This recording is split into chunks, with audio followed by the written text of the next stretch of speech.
ओशो हमसे आग्रह करते हैं कि मानो मत जानो। ओशो जैसा व्यक्ति वो कह रहा है कि मैं अज्ञानी हूँ। सन 1971 में उन्होंने खुद को भगवान घोषित कर दिया। तो ओशो का मतलब है जिसको ओशनिक एक्सपीरियंस हुआ, बूंद सागर में समा गई। रजनीशपुरम, वहाँ पर न्यूड क्लब था। जी था। ड्रग्स के आरोप लगे, सेक्स के आरोप लगे। बकवास। मुझे ये सेक्रेटरी वाला रिश्ता समझाइए, क्या है? कुछ लोग तो यहाँ तक कहने लगे कि ये रजनीशपुरम नहीं है, ये शीलापुरम है। शीला कांटेदार पेड़ थे। जी। मोरारजी देसाई उनके सख्त दुश्मन थे। कह रहे हैं कि हिंदुस्तान की सरकार ओशो की दुश्मन थी। सुन सको तो सुनो, थोड़ी देर और पुकारूंगा, फिर मैं चला जाऊंगा।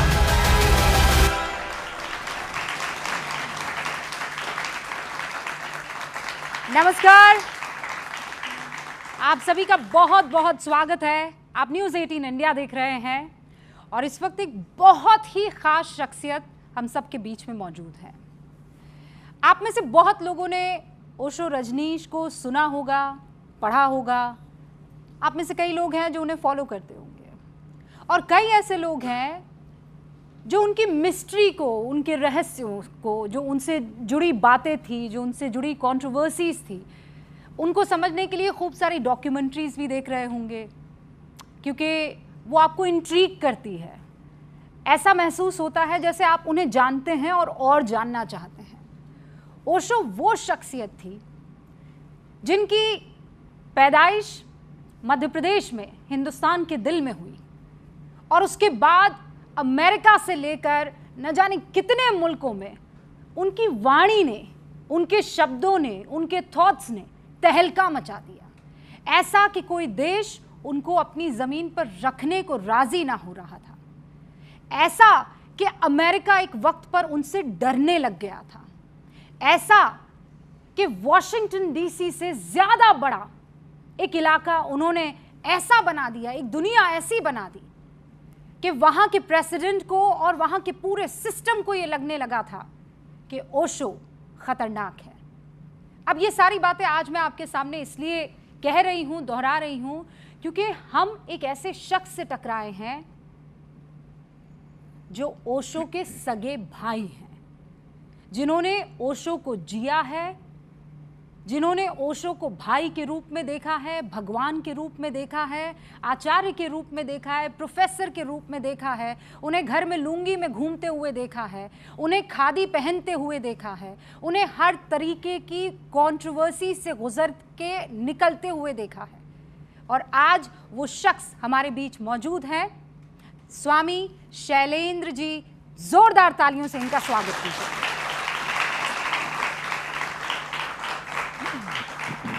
स्वामी शैलेंद्र सरस्वती खुद पेशे से एक डॉक्टर हैं। स्वामी जी, बहुत बहुत स्वागत है आपका। हूँ नहीं, था डॉक्टर। अब था? भूतपूर्व डॉक्टर कह सकते हैं। मतलब आप प्रैक्टिस नहीं करते हैं अब? करीब 25 साल से। अब आप प्रैक्टिस नहीं करते हैं, लेकिन डॉक्टरी आपने की है। जी, करीब 12 साल मैंने जॉब भी किया है हॉस्पिटल में। आप ओशो ही की तरह दिखते भी हैं। भाई भाई एक से तो लगेंगे। तो ये हमेशा से ऐसे थे आप, या अचानक आपको एहसास हुआ कि नहीं, अब एक और ओशो की जरूरत है इस देश में? देखिए, ओशो तो ओशो है, उनका कोई रिप्लेसमेंट तो हो नहीं सकता, है ना। मैं उनका शिष्य हूँ, भाई हूँ, एक संयोग की बात है। मुख्य रूप से मैं उनका शिष्य हूँ और उनके विचार आज की दुनिया की और भविष्य की भी ज़रूरत है ना। तो मैं उनके विचारों के प्रसार के कार्य में लगा हूँ पिछले 25 सालों से, इसलिए मैंने कहा डॉक्टर पहले था, अब नहीं हूँ। बड़ा इत्तेफाक है, 25 सालों से आप उनके विचारों को बढ़ाने में लगे हैं और आजकल आप बड़े चर्चा में। 24 साल उनसे छोटे हैं जी। तो उनके साथ कितना वक्त आपने बिताया? उनके अंतिम समय तक, सन 1990 में, वहाँ तक मैं उनके साथ ही रहा हूँ। मेडिकल कॉलेज से पढ़ाई करने के तुरंत बाद में आश्रम में आ गया था और तब से आश्रमवासी ही रहा। तो आप ओशो को क्या पुकारते थे? पहले हम उनको बड़े भैया कह के पुकारते थे। हाँ। फिर आचार्य जी, फिर भगवान कह के पुकारने लगे, है ना। और बाद में उन्होंने अपना नाम ड्रॉप कर दिया, छोड़ ही दिया। ये भाई से भगवान वाला सफ़र कितना लंबा था? मतलब बड़े भैया से आप भगवान का दर्जा दे दे, वो कैसे हुआ? मेरे बचपन से ही, चूँकि जब मैं समझो 7-8 साल का हुआ, कुछ समझने लायक, तब तक वो 35-36 साल के हो चुके थे, विश्वविख्यात हो चुके थे, उनकी सैकड़ों किताबें छप चुकी थी, विभिन्न भाषाओं में अनुवादित होने लगी थी। उनके प्रवचन सुनता था। जब वो घर आते थे तो मैं देखता था कि उनके साथ ही और 20-25 लोग आ गए और गोष्ठी शुरू हो गई, चर्चा शुरू हो गई, कोई सवाल पूछ रहा है, समझा रहे हैं। तो मैं भी छोटा बच्चा बैठ के बीच में सुन रहा हूँ, तो बड़ी बड़ी बातें तो समझ में नहीं आती थी। बीच बीच में मुल्ला नसरुद्दीन का चुटकुला आता था, हंसी मजाक की कोई बात, कोई कहानी, कोई प्रेरक प्रसंग आता था, वो पकड़ में आता था। तो वहाँ से यह स्पष्ट लगने लगा था उस 7-8 साल की उम्र से कि ये सिर्फ मेरे भाई ही नहीं हैं, कुछ और भी हैं। अब उसको हम नाम तो नहीं दे पाते थे क्या हैं, बट समबडी स्पेशल, ये एहसास उस छोटी उम्र में होने लगा था। और जब मैं बहुत पहला ध्यान शिविर ओशो ने जो लगाया था जबलपुर के एग्रीकल्चर कॉलेज में, वो मुझे अटेंड करने का सौभाग्य मिला।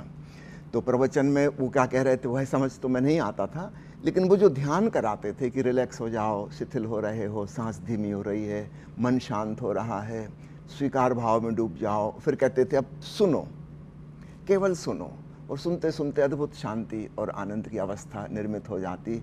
वो मैंने ग्रैस्प कर लिया उस उम्र में। क्या उम्र रही होगी आपकी? ये मैंने स्कूल ज्वाइन किया उसके जस्ट पहले था, मैंने 1962 की बात है। आपने भी स्कूल 10 साल की उम्र के बाद किया? अच्छा, बहुत कम लोग जानते हैं ओशो जो है 10 साल तक तो स्कूल ही नहीं गए। He was a free soul, मतलब जो इच्छा है वो करते थे, जैसा चाहते थे वैसा करते थे। 10 साल के बाद उनको एडमिशन हुआ था। जी, मैं मतलब 7 10 साल तक नाम भी नहीं था। क्या पुकारते थे उनको? उनको राजा कह के पुकारते थे 10 साल तक। हाँ, राजा? राजा। अच्छा। और राजा की तरह वो हमेशा रहे, है ना। बाद में उनके नाम का भी एक किस्सा है, वो भी आपको बता दूं। जब स्कूल में दाखिला का समय आया, हमारे पिताजी कहते थे कि बचपन जो है खेलने कूदने के लिए है, तो पढ़ने की कोई जल्दी नहीं है। तो आपके पिताजी क्या करते थे?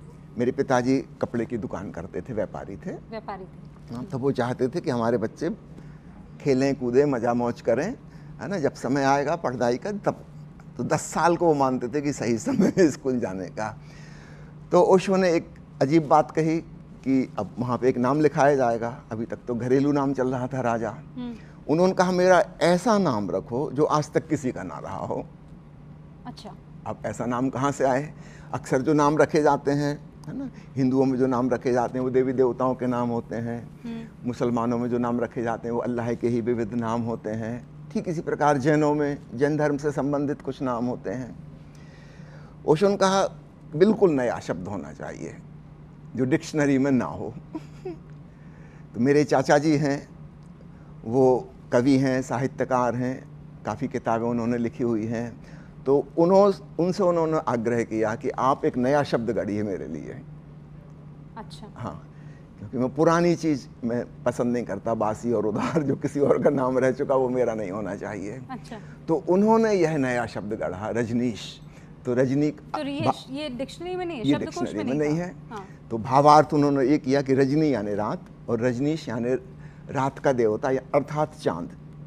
तो एक इनडायरेक्ट वे में चांद का प्रतीक यह नया नाम गढ़ा गया। रजनीश चंद्र मोहन जैन उनका नाम रखा गया। उन्होंने फिर बार बार अपने नाम परिवर्तित की। सबसे पहले उन्होंने जैन शब्द हटा दिया प्राइमरी स्कूल के बाद कि मैं किसी धर्म का नहीं हूँ। रजनीश चंद्र मोहन जैन। हाँ, ये उनका पूरा नाम था। हाँ जी। तो उन्होंने सबसे पहले जैन हटाया। जैन हटा दिया। हाँ। फिर उसके बाद उन्होंने मोहन हटाया। हाँ। रजनीश चंद्र रहे। फिर धीरे धीरे चंद्र भी उन्होंने हटा दिया, सिर्फ रजनीश रहे। इसके बाद जब वो कॉलेज में लेक्चरर हो गए तब हिंदी में आचार्य कहा जाता है प्रोफेसर को, तो अन्य लोग उनको आचार्य रजनीश के नाम से पुकारने लगे। और आचार्य शब्द जैन धर्म में साधुओं के लिए भी प्रयोग किया जाता है। आचार्य जी कह के पुकारते हैं साधु को, संत को जैनों में। तो उनको चूँकि शुरुआत में अधिकांशतः वो जैन सभाओं में ही जाते थे, जैन परिवार में पैदा हुए, तो जिन लोगों से संपर्क था जो उनको निमंत्रित कर रहे थे किसी जैन समारोह में। तो आप लोग खालिस जैन धर्म को मानने वाले परिवार से थे? मतलब दिगंबर, श्वेतांबर? एक पंथ और है जो न दिगंबर है न श्वेतांबर है। ये दो नाम तो सब लोगों ने सुने हैं। हाँ। मैं आपको बताना चाहूँगा, हम जिस परिवार से हैं वो तारण पंथी कहलाते हैं। तारण पंथी? हाँ। एक संत तारण तरण हुए हैं बुंदेलखंड में। ये लगभग उसी समय हुए जब पंजाब में गुरु नानक देव जी हुए। तो जैसे गुरु नानक देव जी मूर्ति पूजा के विरोधी थे, है ना, और गुरुद्वारा में केवल गुरु ग्रंथ रखा जाता है, कोई मूर्ति नहीं होती। ठीक इसी प्रकार तारण तरण जी ने एक बड़ी क्रांति की, महावीर की मूर्ति भी नहीं होनी चाहिए मंदिर में। ये बड़ा ही क्रांतिकारी विचार था उस समय का, है ना। गॉड इज फॉर्मलेस, वह निराकार है, तो हम उसको आकार में क्यों बांधें। तो तारणपंथियों का एक छोटा सा ही वर्ग है, बहुत बड़ा वर्ग तो वह नहीं हो पाया, लेकिन उनके मंदिर में महावीर की भी मूर्ति नहीं होती, किसी की मूर्ति नहीं होती, सिर्फ शास्त्र होते हैं अध्ययन मनन के लिए, चिंतन के लिए।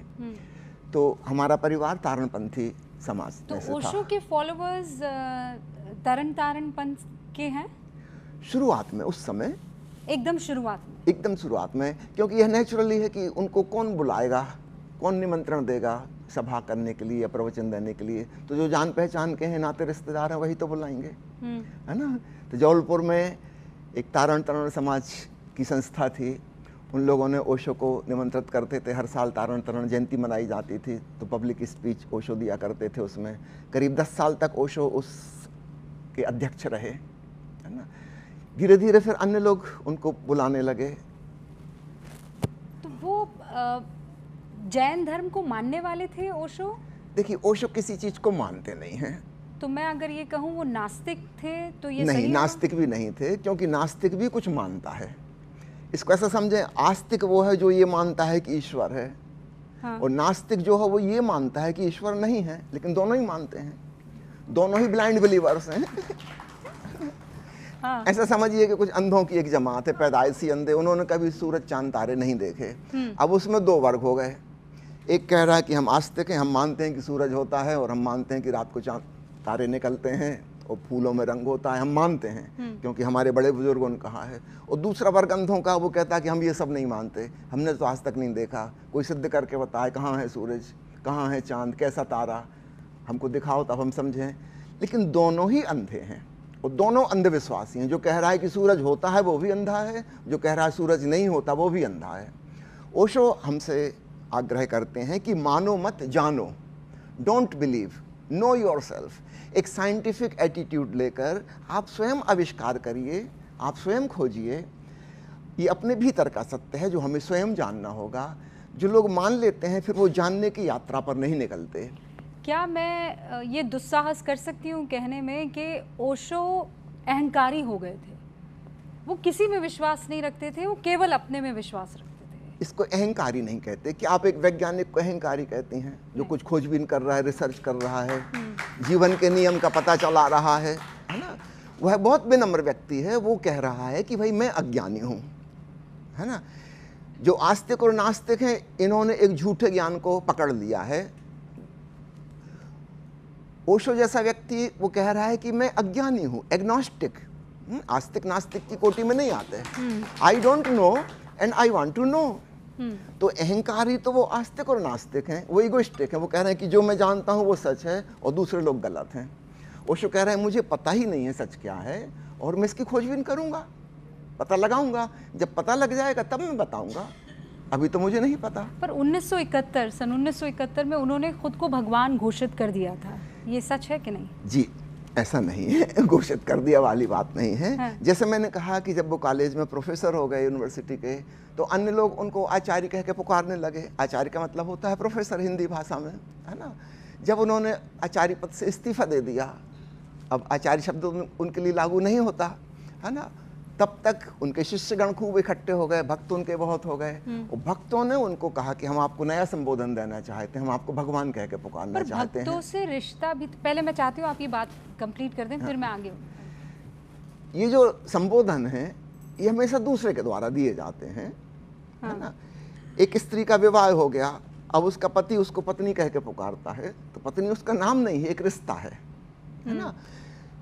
कोई किसी का बेटा है, वो बेटा कह के पुकार रहा है, बेटा उसका नाम नहीं है, बेटा एक रिश्ता, एक पर्टिकुलर रेफरेंस में उसको बेटा कहा जा रहा है। ठीक ऐसे ही आचार्य उनको कहा जा रहा था एक रेफरेंस में, जब वो प्रोफेसर का रोल निभा रहे थे।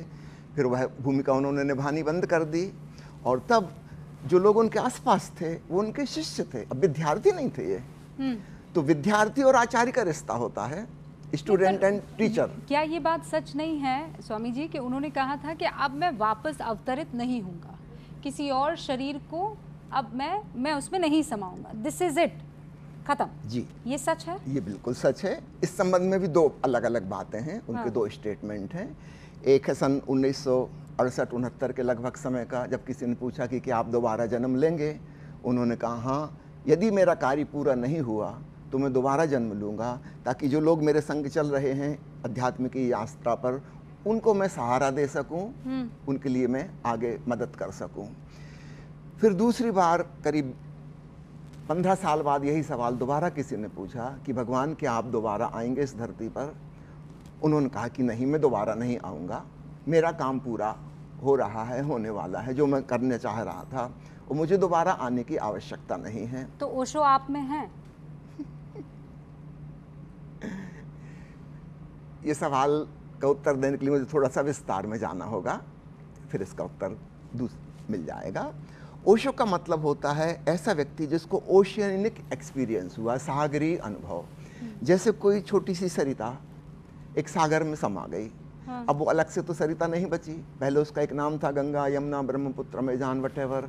अब उसका नाम तो नहीं रहा, पानी तो है लेकिन अब नदी नहीं है, वह पानी स्वयं ही समुद्र हो गया, पूरा समुद्र हो गया। निश्चित रूप से इस समुद्र में से फिर भाप उड़ेगी, फिर मानसून के बादल होंगे, फिर दूर पहाड़ों पर जाके बरसेंगे, फिर झरने बनेंगे, फिर नदियाँ बनेंगी, फिर पानी होगा। लेकिन अब हम ये नहीं कह सकते कि गंगा का पानी है जो बादलों से बरस रहा है, कि अमेज़न रिवर का पानी है ना, वो आइडेंटिटी तो खत्म हो गई। तो ओशो विराजमान है। जो भी व्यक्ति ध्यान में डूबता है, उनके मार्ग पर चल रहा है, उसके भीतर मौजूद हैं, लेकिन उस रूप में नहीं, है ना। अब ये मानसून का बादल है, हम ये लेवल नहीं लगा सकते किस नदी का पानी इसमें है, ये तो सागर का पानी है। तो ओशो का मतलब है जिसको ओशनिक एक्सपीरियंस हुआ, बूंद सागर में समा गई। कबीर साहब का एक प्यारा वचन है, आप लोगों ने सुना होगा कि हेरत हेरत हे सखी रहा कबीर हेराए, और बूंद समानी समुद्र में सोकत हेरी जाए। खोजते खोजते खोजने वाला ही खो गया, जैसे बूंद समुद्र में समा गई और खुद सागर हो गई। तो ठीक ऐसे ही व्यक्ति मिट जाता है, समष्टि हो जाता है, अहम खो जाता है, ब्रह्म ही शेष बचता है। लेकिन वह तो सर्वत्र विराजमान है, सबके भीतर मौजूद है। तो जो भी उनको महसूस करना चाहे वो महसूस कर सकता है। Now he is omni present, है ना। तो इस रूप में वो हमारे भीतर विराजमान है, हमारे बाहर भी विराजमान है, लेकिन वो नाम रूप व्यक्तित्व तो वो चीज नहीं। तो ओशो की मृत्यु जो हुई वो समय से पहले हो गई, आपको ऐसा लगता है? जी या नहीं, उनको इस बात का एहसास हो गया था? खूब अच्छे से एहसास था उनको, एहसास हो गया जी। मैं आपको कोटेशन बता देता हूँ कहाँ उन्होंने क्या कहा है। सन 1969 में उन्होंने एक प्रवचन माला दी जिसका टाइटल है मैं मृत्यु सिखाता हूँ, आई टीच डेथ, है ना। ये ध्यान शिविर था हफ्ते भर का, और इसमें उन्होंने एक घटना बताई पहले ही प्रवचन में कि जब मैं एमए पढ़ रहा था सागर विश्वविद्यालय में, तो रात को मैं एक पेड़ के ऊपर बैठकर ध्यान किया करता था। रात के सन्नाटे में वहाँ खूब अच्छा ध्यान होता था, कोई शोरगुल नहीं, आवाज़ नहीं, पहाड़ी पर एक पेड़ था। एक रात ऐसा हुआ कि अचानक मेरा शरीर नीचे गिर गया और मैं ऊपर से देख ही रहा हूँ, तो बड़ी विचित्र अवस्था हो गई। मैं अपने आप को देख रहा हूँ, वो ज़मीन पे पड़ा है और मैं देखने वाला ऊपर शाखा पे मौजूद हूँ। ये क्या हुआ, कैसे हुआ, एक रहस्यमय घटना घटी। अब क्या किया जाए ये भी नहीं पता इसके बारे में कोई जानकारी नहीं थी। इंतज़ार कर रहे हैं।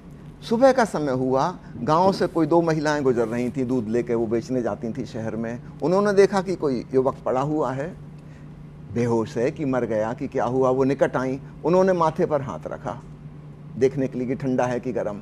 जैसे ही वो स्पर्श हुआ, एकदम से वो आत्मा जो ऊपर थी वो उनकी नाभि में प्रवेश की, पेट में, और वो आँख खुल गई और उठ के बैठ गए। वे कहते हैं कि इसके बाद यह घटना बार बार घटी।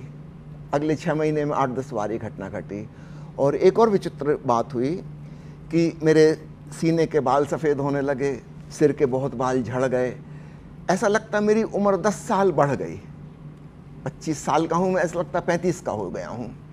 और अगर मैं 70 साल जीने वाला था, अब मैं 60 ही साल जी पाऊँगा, ये भी स्पष्ट हो गया। ये बात उन्होंने 1969 में कही है कि अगर मैं 70 साल जीता, एक एवरेज एज होती है डीएनए से जो चली आ रही है माता पिता से, अगर मैं 70 साल जीता तो अब 60 ही साल जी पाऊंगा। ये भविष्यवाणी उन्होंने 1969 में की थी।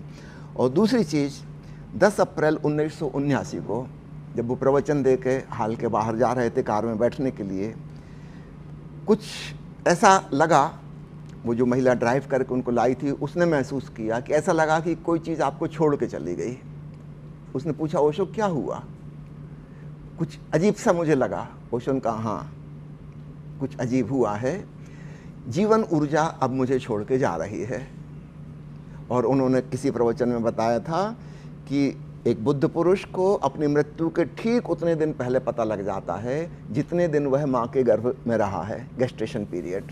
9 महीने यूजुअली 280 दिन होता है, 9.5 महीने, है ना, प्लस माइनस 5 डेज कर लीजिए, कभी कम कभी ज़्यादा। तो ओशो के केस में वह 284 दिन था, है ना, एवरेज से 4 दिन ज़्यादा। और ओशो ने ठीक 284 दिन पहले, अगर आप कैलकुलेट करें, 10 अप्रैल को उन्होंने बता दिया था कि अब जीवन ऊर्जा मुझे छोड़ के जा रही है। तो जैसे माँ के गर्भ में बच्चे का शरीर निर्मित होता है, धीरे धीरे ऊर्जा आती है, कंडेंस होती जाती है और देह का निर्माण होता है, ठीक वैसे ही विसर्जन होता है। जैसे सृजन हुआ था, शरीर छोड़ा 19 जनवरी 1990 को, उसके ठीक 284 दिन पहले उन्होंने बता दिया था कि अब मैं जाने वाला हूँ। और उन्होंने ये भी कह दिया कि ये मेरा आखिरी प्रवचन था, इसके बाद अब मैं बोल नहीं पाऊंगा। वो 3 साल तक मौन भी रहे थे जब अमेरिका गए। वो घटना 1981 की है। 1981। ये घटना जो बता रहा हूँ 79 की। हाँ। जब उन्होंने कहा कि ये मेरा प्रवचन आज जो हुआ, दिस वाज द लास्ट, इसके बाद मैं अब बोल नहीं पाऊंगा, वो ऊर्जा ने मुझे छोड़ना शुरू कर दिया है। उसके बाद वो कभी बोले नहीं? कभी नहीं बोले, 284 दिन वो नहीं बोले। एक 81 में उनका मौन था, 3 साल का, 3.5 और उसके बाद 89 में वो नहीं बोले थे? फिर नहीं बोले, बिल्कुल भी नहीं जी। तो आखिरी बार जो उन्होंने बात की थी वो यही 10 अप्रैल 1989, 89 की बात है, ये उनका आखिरी प्रवचन था। परिवार को क्या लगता है, ये मृत्यु थी या ये मारा गया था? क्योंकि बहुत सारे आप भी जानते हैं कि बातें चल रही हैं कि उनको एक स्लो धीमा पॉइजन दिया गया था। मेरे पास तो डॉक्टर का हलफनामा भी है जिसमें उन्होंने कोर्ट में बाकायदा गोकुल गोकानी जी वो ये कह रहे हैं कि मुझे 4 घंटे इंतज़ार करवाया, उनको देखने नहीं दिया गया। आपको लगता है कि उनको पॉइजन दिया गया था? जी नहीं, पॉइजन नहीं दिया गया है, क्योंकि अंतिम 10 महीनों में, ये 9.5 महीनों में कई किताबें प्रकाशित हुई, ठीक है। उन सब किताबों के टाइटल के साथ उन्होंने एक सब टाइटल और जोड़ा जिसमें बिल्कुल स्पष्ट है कि मैं जा रहा हूँ। अन्य लोग समझ नहीं पाए, मैं इस बात को इसलिए समझ पाया कि मुझको और मेरी धर्मपत्नी को लगभग 9 महीने पहले यह विजन आ गया था कि ओशो जाने वाले हैं। उस समय हम लोग मध्य प्रदेश में बिरला की हॉस्पिटल में नौकरी किया करते थे। वहाँ पे एक और था जिसका नाम है स्वामी प्रेम अन्वेषी, बाद में वह भी ओशो का सन्यासी हो गया, उस समय वह स्टूडेंट था। एक रात्रि उसने स्वप्न देखा कि ओशो ने देह त्याग दी है और कैसा कैसा क्या क्या हो रहा है समारोह। सब लोग सफ़ेद रंग के कपड़े पहने हुए हैं, उत्सव मना रहे हैं, ओशो को विदा कर रहे हैं। तो उसने आके मुझे यह बात बताई कि डॉक्टर साहब, एक बड़ी ख़राब सी बात मैंने देखी है और आप जब घर चलेंगे अस्पताल से तब मैं बताऊंगा दीदी के सामने। मेरी वाइफ को वो दीदी कहता था। वो दोपहर को हमारे घर आया, उसने कहा कि आप लोग दिल थाम लीजिए, मैं कुछ ऐसी बात बताने वाला हूँ जो मुझे खुद ही बोलने में अच्छा नहीं लग रहा, लेकिन इतना स्पष्ट रूप से मैंने देखा है कि ओशो किस प्रकार शरीर छोड़े हैं और क्या क्या हुआ है। और उसके बाद सब लोग सफ़ेद रंग के कपड़े पहन के सेलिब्रेट कर रहे हैं। स्वामी जी, मैंने उनसे कहा, इस बात को पूरे कर लो ताकि आपकी पहला उत्तर हो जाए। मैंने उससे कहा कि देखो, सफ़ेद कपड़े का तो सवाल ही नहीं उठता, क्योंकि पहले ओशो के सन्यासी गेरुआ रंग के कपड़े पहनते थे। 1987 के बाद ओशो ने मना कर दिया था कि कोई विशेष रंग के कपड़े नहीं पहना, सामान्य कपड़े पहनो, माला भी नहीं पहनो, है ना। तो सामान्य जैसे सब लोग पहनते हैं वैसे ही कपड़े सब पहनते थे। ये कह रहा है कि अंतिम जो संस्कार है उसमें सब लोग सफ़ेद कपड़े पहने हैं। मैंने कहा ये वाली बात तो फिट नहीं बैठ रही, ऐसा कैसे होगा। उसने कहा भाई मैंने तो ऐसा देखा है जो मैंने आपको बताया। लेकिन उसकी बात और हम दोनों को जो लग रहा था फीलिंग्स इंट्यूटिवली, तो हम लोग अपनी नौकरी से इस्तीफा देके फिर पुणे आ गए। लगा कि ओशो का अंतिम समय है, इसलिए मुझे वो ओशो ने जो सब टाइटल बदली ना, उस सब पे नज़र थी मेरी। वो किताबों के नाम मैं आपको कुछ पढ़ के बताता हूँ। मान लो एक किताब है एक ओंकार सतनाम, उसका सब टाइटल ओशो ने रखा, एक गीत और गा लूं तो चलूं। किताब का नाम है पथ के प्रदीप, सब टाइटल है जला तो दिए हैं जलाए रखना। किताब का नाम है क्रांति बीज, सब टाइटल है मैं तो वो चला तुम देखना कि बीज बीज ही ना रह जाए। एक किताब का सब टाइटल है कहूं तो किससे कहूं सुनता कौन है। एक किताब का टाइटल है चल हंसा उस देश, सब टाइटल है उसका देर हुई बहुत, already it is too late. 10 किताबों के शीर्षक में बिल्कुल साफ साफ है कि मैं जा रहा हूं। एक किताब का शीर्षक है सुन सको तो सुनो, थोड़ी देर और पुकारूंगा फिर मैं चला जाऊंगा। इतना बड़ा टाइटल किसी किताब का अनयूजुअल है, सुन सको तो सुनो, थोड़ी देर और पुकारूंगा फिर मैं चला जाऊंगा। अब इससे ज्यादा क्लियर और क्या हो सकता है। तो अंतिम 10 महीनों में जो किताबें छपी हैं, है ना, उसकी पूरी लिस्ट में आपको बता सकता हूं।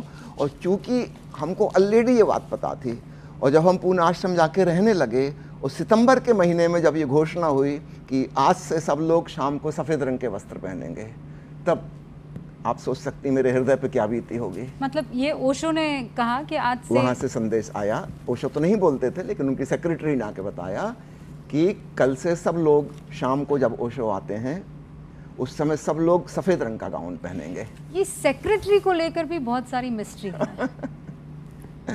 जितनी भी डॉक्यूमेंट पहले ये बात पूरी कर लूं 2 मिनट और। हाँ जी नहीं तो फिर अधूरी छूट जाएगी। हाँ। तो ये बात तो हमको 6 महीने पहले से पता थी कि ओशो का अंतिम संस्कार में सब लोग सफ़ेद कपड़े पहने, लेकिन उस पर मन विश्वास करना नहीं चाह रहा था, है ना। लेकिन जब ये घोषणा हुई सितंबर 89 में कि कल से सब लोग श्वेत वस्त्र पहन के आएंगे, तब तो कंफर्म हो गया कि वो जो विजन आया था 6 महीने पहले वो बिल्कुल सही था, है ना। ओशो विदा होने वाले हैं। इसके बाद अंतिम 3 महीनों में अक्टूबर, नवंबर, दिसंबर और कुछ जनवरी का हिस्सा, ये वाली घोषणा वहाँ बुद्ध हाल में आके की जाती थी डॉक्टर के द्वारा या सेक्रेटरी के द्वारा कि ओशो कह रहे हैं कोई व्यक्ति एक मंत्र बहुत धीमी आवाज़ में बुदबुदा रहा है और उस मंत्र का घातक प्रभाव मेरे नाभि केंद्र पर पड़ रहा है। नाभि को वो जीवन का केंद्र कहते थे और वह मेरे लिए घातक है, मैं समाप्त हो जाऊंगा। उस व्यक्ति को ढूंढो वो कौन आवाज़ कर रहा है और उसको निवेदन करो कि यहाँ से वो जाए, वरना मैं जीवित नहीं रहूँगा। सोचिए हम लोग सब कितने तनाव में आ गए होंगे, हमको तो कोई आवाज़ नहीं सुनाई दे रही और ओशो कह रहे हैं कि कोई आवाज़ आ रही है, कोई व्यक्ति एक मंत्र बुदबुदा रहा है, उसको खोजो, बहुत धीमी आवाज़ है, गौर से सुनोगे तो सुनाई देगी। हम सब लोग काफ़ी परेशान होते थे। मैं जगह बदल बदल के बैठता था, शायद यहाँ नहीं हो, उस जगह हो, उस जगह हो, उस व्यक्ति को खोजें। ये आप अमेरिका की बात नहीं, पूना की बात कर रहे हैं जी, अच्छा, हाँ। 89 और 90 की बात कर रहा हूँ। लेकिन हम उस आवाज़ को नहीं समझ पाए, नहीं सुन पाए, है ना। फिर बाद में जब मुझे स्वयं ज्ञान हुआ ओंकार नाथ का, तब समझ में आया कि ये ओशो की एक डिवाइस थी। जाने के पहले वो हमको एक आखिरी विधि दे गए सुनने की कि सुनो। परमात्मा के अनाहत नाथ को, सूफी जिसको अनहत कहते हैं, उसको सुनो। ये कोई सच्चाई नहीं थी इस बात में कि कोई मंत्र बुदबुदा रहा है, लेकिन ध्यान की एक विधि हमें दे गए वो कि गौर से सुनो, सुनते सुनते सुनते तुम उस परमात्मा के संगीत में डूब जाओगे, समाधिस्थ हो जाओगे। तो ये कहानी है मृत्यु और मार देने के बीच की सच्चाई, बीच की कहानी है। लेकिन इसमें कुछ चीज़ें, कुछ कड़ियाँ जुड़ती नहीं हैं। ओशो कहते थे कि मृत्यु का आनंद लेना चाहिए जी। वो ये कहते थे कि त्योहार की तरह मनाना चाहिए। तो फिर एक ही घंटे में उनका अंतिम संस्कार क्यों कर दिया गया? ऐसा ही पहले भी किया गया। कल 8 तारीख थी, 8 सितंबर। हाँ। कल मेरे पिताजी का महापरिनिर्वाण दिवस था। हाँ। 8 सितंबर को उन्होंने देह त्यागी थी और ओशो ने यही किया था कि उनके पार्थिव देह को 10 मिनट के लिए बुद्ध हाल में लाया जाए, सब लोग वहाँ दर्शन करें और 10 मिनट के बाद शमशान घाट में ले जाके समाप्त किया जाए। इतनी जल्दी क्यों थी? ओशो तो सबके प्रिय थे, भगवान थे, उनके दर्शन हो जाते। तो इतने समय से तो सबको बुला रहे थे, सबको बुला रहे थे, पहले क्यों नहीं आए? मुझे बुलाया था, मैं तो पहुंच गया था ना। ऐसे बहुत लोग आ गए थे जिनको आना था। मैं तो अपना नौकरी धंधा इसके छोड़ के आ पीछे गया कोई था। ऐसा रहस्य तो नहीं है जो जिसके ऊपर पर्दा ऐसा है ही हुआ है। देखिए, ओशो के पहले और भी लोगों की मृत्यु हुई है। मेरे स्वयं पिताजी की मृत्यु हुई थी, तो हॉस्पिटल से उनकी बॉडी को लाए थे 10 मिनट के लिए केवल, और 10 मिनट के बाद वहाँ से ले गए थे शमशान उनकी घाट। माता को बड़ा लेट बताया, यानी आपकी माता जी को ओशो की मृत्यु के बारे में बड़ी देर से जानकारी मिली थी, इसमें क्या तथ्य है? जो जानकारी मिली थी वो लगभग 7 बजे शाम को मिली थी। बाद में पता चला कि ओशो ने देह त्यागी लगभग 5 बजे, ऐसा बाद में पता चला। तो 2 घंटे की ओशो को जो सिखाना था, जो कहना था, वो जिंदगी भर तो कहते रहे, सिखाते रहे, समझाते रहे। आखिरी 2 मिनट में आप और क्या कर लेंगे? आपकी मुलाकात हुई थी पर्सनली ओशो के मृत्यु से पहले? मृत्यु से पहले मतलब कुछ महीने पहले हुई थी। जब मैं यहाँ से जॉब छोड़ के गया था तो उनसे पूछ के ही, पहले पत्र लिख के पूछ के ही गया था। तो उन्होंने हमसे मिले थे, बातचीत की थी, उन्होंने हमको कुछ गिफ्ट दी थी, है ना? उन्होंने उसके बाद भी एक बार और मिले बीच में। ये वो वक्त था जब पूरी दुनिया उनकी दुश्मन बन चुकी थी।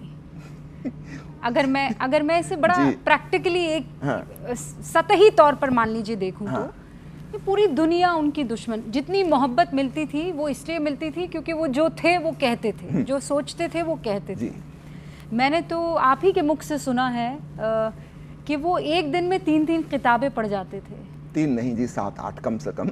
7-8 किताबें पढ़ जाते थे, और वो एक लाइन का 1.5 घंटे तक जो है उसकी व्याख्या कर सकते थे। लेकिन उन्होंने बहुत दुश्मन भी बनाए। अवश्य। मतलब कहा जाता है कि महात्मा गांधी की मृत्यु के बाद उन्होंने खाना नहीं खाया था 3 दिन। ऐसा कैसे हो सकता है? वो तो महात्मा गांधी को पसंद ही नहीं करते थे। देखिए, 2 पक्ष होते हैं किसी चीज के। एक होता है किसी व्यक्ति का व्यक्तित्व, और एक होता है उसका कृतित्व, उसके विचार। ठीक है, हो सकता है हमें वह व्यक्ति बहुत अच्छा लगता हो, हमारा प्रिय व्यक्ति है वह, लेकिन उसके विचारों से हम सहमत नहीं, उसकी फिलॉसफी हमको स्वीकार नहीं है। तो ओशो का महात्मा गांधी के प्रति बहुत गहरा सम्मान था। देश की आज़ादी उन्होंने दिलाई, निश्चित रूप से उसके रिस्पेक्ट के हकदार हैं वो, है ना? ओशो स्वयं खादी के ही वस्त्र पहनते थे, सफ़ेद रंग के हमेशा, है ना? ये एक अलग बात है। लेकिन महात्मा गांधी के जो विचार हैं देश के लिए नुकसानप्रद होंगे। वो देश की उन्नति नहीं होगी, प्रगति नहीं होगी, वैज्ञानिक विकास नहीं होगा, तकनीकी विकास नहीं होगा, इसके वो खिलाफ हैं। देखिए, हो सकता है जैसे मान लीजिए आप यहाँ बैठी हैं, कोई आपका रिश्तेदार है, आपका भाई है कि बहन है कि हस्बैंड है, तो व्यक्ति के रूप में आपको वह पसंद है, लेकिन इसका ये मतलब नहीं आप उसके 100% विचारों से सहमत हैं। महात्मा गांधी ने देश को आज़ादी दिलाई, वो अहिंसा के पथ पर रहते हुए उन्होंने ये आज़ादी दिलाई, लेकिन ओशो उनको हिंसक कहते थे। ओशो दूसरी दृष्टि से कह रहे हैं। वो कह रहे हैं कि महात्मा गांधी जो आमरण अनशन कर रहे हैं और मरने की धमकी दे रहे हैं, इसमें भी हिंसा है। यानी 2 प्रकार के हिंसक लोग हैं। एक है कि दूसरे की गर्दन पे बंदूक लगा के बैठ जाए कि तुम मेरी बात मानो नहीं तो मैं मार दूंगा, और एक कह रहा है मैं पिस्तौल लगा के बैठा हूं, अगर मेरी बात नहीं मानी तो मर जाऊंगा। और ये भी बड़ी हिंसा है ना? ये कोई तर्क वितर्क की बात नहीं है कि बैठ के हम वहाँ विचार विमर्श करें, चिंतन मनन करें, हम पता लगाएं क्या सहयोगी हो सकता है, उपयोगी हो सकता है, उसको करें। तो एक होती है पुरुष की हिंसा, वो ज़्यादा मस्कुलर होता है। मान लो पति पत्नी का झगड़ा होता है तो पति अपने हाथ चलाएगा, है ना, मस्कुलर पावर है। पत्नी दूसरे तरीके से हिंसा करेगी, वो आंसू बहाएगी, वो छाती पीट लेगी, बाल खींच लेगी अपने, खाना नहीं खाएगी, भूखी बैठी है, ये भी हिंसा है। उसने पति को मारा नहीं है, लेकिन वो सूक्ष्म रूप से अपनी बात मनवा रही है कि मेरी बात मानो नहीं तो मैं खाना नहीं खाऊंगी, रो रही हूं, और अंत में पति को झुकना पड़ेगा। लगभग ऐसा ही महात्मा गांधी ने किया हमेशा। ये स्त्रीण हिंसा, कमजोर की हिंसा। एक ताकतवर की हिंसा होता है, वो दूसरे के ऊपर हावी हो जाता है, और एक वीक, कमजोर की हिंसा होती है। तो निश्चित रूप से अंग्रेजों के शासनकाल में वो बहुत ताकतवर थे, उनसे सीधा तो नहीं लड़ सकते थे, है ना? तो ये स्त्रीण हिंसा है महात्मा गांधी की।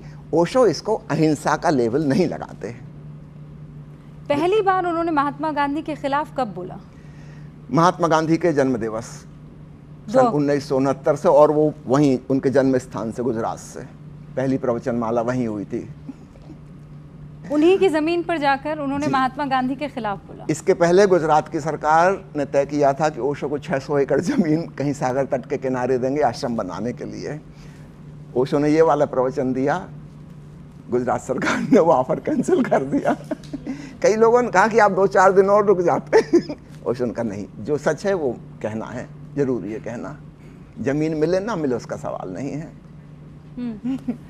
मतलब इसी तरह के बयान वो लगातार देते रहे और यही वजह है, मतलब उन्होंने किसी धर्म ग्रंथ को नहीं छोड़ा, किसी बड़े आइडियोलॉजी को उन्होंने नहीं छोड़ा, सबको उन्होंने कटघरे में खड़ा कर दिया और यही वजह है कि 21 देशों में वो बैन हो गए थे। बिल्कुल सही हो सकता था, ऐसा ही होना चाहिए था, वही हुआ, बिल्कुल ठीक हुआ। उनको इस बात की चिंता नहीं है कि मुझे कोई सम्मान देगा कि अपमान देगा, कोई ताली बजाएगा कि मुझे गोली मारेगा, है ना, इसकी उन्हें बिल्कुल चिंता नहीं है। लेकिन जो सत्य है, जो उनको नज़र आ रहा है, वह जरूर अभिव्यक्त करेंगे। लेकिन उनके अभिव्यक्त करने का तरीका बहुत प्यारा है।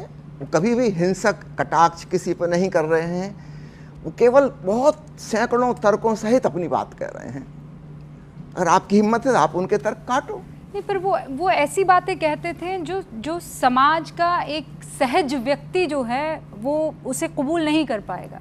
जैसे संभोग से समाधि तक उनके लेक्चर्स ऐसे थे जिनको आप बच्चों को नहीं सुनवा सकते, आज भी नहीं सुनवा सकते। क्षमा कीजिए, मैं इस बात पे आपसे बिल्कुल राजी नहीं हूँ। संभोग से समाधि की ओर कोई भी सुन सकता है, परिवार में बैठ के सुन सकते हैं सब एक साथ। उसमें एक बात ऐसी नहीं है जो कोई अश्लील हो, कोई छुपाने योग्य हो, बताने योग्य है, सबको बताई जानी चाहिए। ऐसी एक भी शब्द ऐसा उसमें नहीं है। जिन्होंने नहीं पढ़ी है किताब, नहीं सुने हैं प्रवचन, वो ही ऐसी बात कहेंगे। जिसने स्वयं पढ़ी है, जिसने स्वयं वो 5 प्रवचन सुने हैं, वो कहेगा ये तो घर घर में होनी चाहिए। नहीं, पर ये बात सच नहीं है कि अमेरिका में जहाँ उन्होंने बसाया था रजनीशपुरम, वहाँ पर न्यूड क्लब था? जी था। क्यों था? अमेरिका में सब जगह होते हैं, हर शहर में होते हैं न्यूड क्लब। ये उनकी संस्कृति का, सामाजिकता का एक सामान्य हिस्सा है। विशेषकर सागर के किनारे, नदी तट के किनारे और शहरों के बीचों बीच भी न्यूड क्लब होते हैं, जहाँ पर निर्वस्त्रों के लोग इकट्ठे होते हैं। नहीं, पर स्वामी जी वो तो क्लब अमेरिका का एक नॉर्मल कल्चर होता है ना। तो वहाँ पर मोस्टली तो अमेरिकन रह रहे थे रजनीशपुरम में, तो स्वाभाविक है उनके ढंग की चीज़ें वहाँ बनेगी, उनके लिए ही तो बना है। उसी बेढंगी चीज को दूर करने के लिए तो रजनीश उनके बीच में थे। देखो, इसको बेढंगी चीज इसको नहीं कह सकते, इसको बेढंगी चीज नहीं कह सकते। अगर कुछ 20-25 लोग हैं और वो उन्होंने तय किया है कि हम निर्वस्त्र होना चाहते हैं, तो भाई दूसरों को इसमें क्यों आपत्ति होना चाहिए? हु आर यू टू से नो? हमारे देश में नागा साधु होते हैं, नग्न रहते हैं, जैन मुनि होते हैं, नग्न रहते हैं, भगवान महावीर और 24 तीर्थंकर नग्न रहे। तो नग्नता में कोई बुराई तो नहीं है, सारे पशु पंक्षी नग्न हैं, नग्नता में तो कोई बुराई नहीं है। नहीं, पर वो क्या एक्सपीरियंस था, वो क्या एक्सपेरिमेंट था? मतलब क्या आप ये समझा सकते हैं ओशो क्या सोचते थे सेक्सुअलिटी को लेकर? ये ओशो की चीज नहीं थी, ये एक तो उन्होंने फिर अलाउ क्यों किया इसे? अमेरिका के सामान्य समाज की, सामान्य कल्चर की एक हिस्सा था ये। नहीं, पर अगल बगल के लोग तो ये कहते थे कि ओशो और उनके अनुयायी हमें डिस्टर्ब करते हैं, हमारे कल्चर को खतरा पैदा करते हैं। सबसे नजदीक जो शहर था, है ना, वो कम से कम 20 किलोमीटर था। हम उनको कैसे डिस्टर्ब करेंगे 20 किलोमीटर? हुड़दंग मचाते थे। 20 किलोमीटर तक आवाज चली जाएगी हमारी। ड्रग्स के आरोप लगे, सेक्स के आरोप लगे, बकवास, सब बकवास। ओशो के सन्यासी इतने सहज रूप से रहते थे और प्रेम संबंध को, काम संबंध को बहुत नैसर्गिक रूप से स्वीकार करते थे। वहाँ तो कोई विकृति हो ही नहीं सकती। नहीं, पर उन्होंने ये बात कबूल तो की थी कि उनकी नाक के नीचे उनके सेक्रेटरी लेवल पर ये सारे काम हो रहे थे जिनको वो नहीं जान पाए, नहीं समझ उसमें ये वाली बात लागू नहीं होती। अन्य बहुत सारी चीजें थी जो उनको नहीं पता मुझे चली। ये सेक्रेटरी वाला रिश्ता समझाइए क्या है? मैं दोबारा इसमें डुबकी लगाना चाहूंगी और बहुत से मेहमान हैं जो आपसे सवाल पूछना चाहते हैं। ये क्या रिश्ता था? क्या ये सच है कि सेक्रेटरी साहिबा ने उनके पूरे साम्राज्य पर कब्जा कर लिया था? जी हाँ, ये करीब करीब सच है, 99% सच है। क्योंकि वह समय ऐसा था, जैसा अभी हमने ऑलरेडी जिक्र किया, मार्च 1981 में ओशो ने कहा कि अब मैं नहीं बोलूँगा, मेरे कार्य का एक नया फेज शुरू हो रहा है। जो बातें मुझे शब्दों में कहनी थी मैं कह चुका, अब निशब्द में, मौन में मुझे सुनो।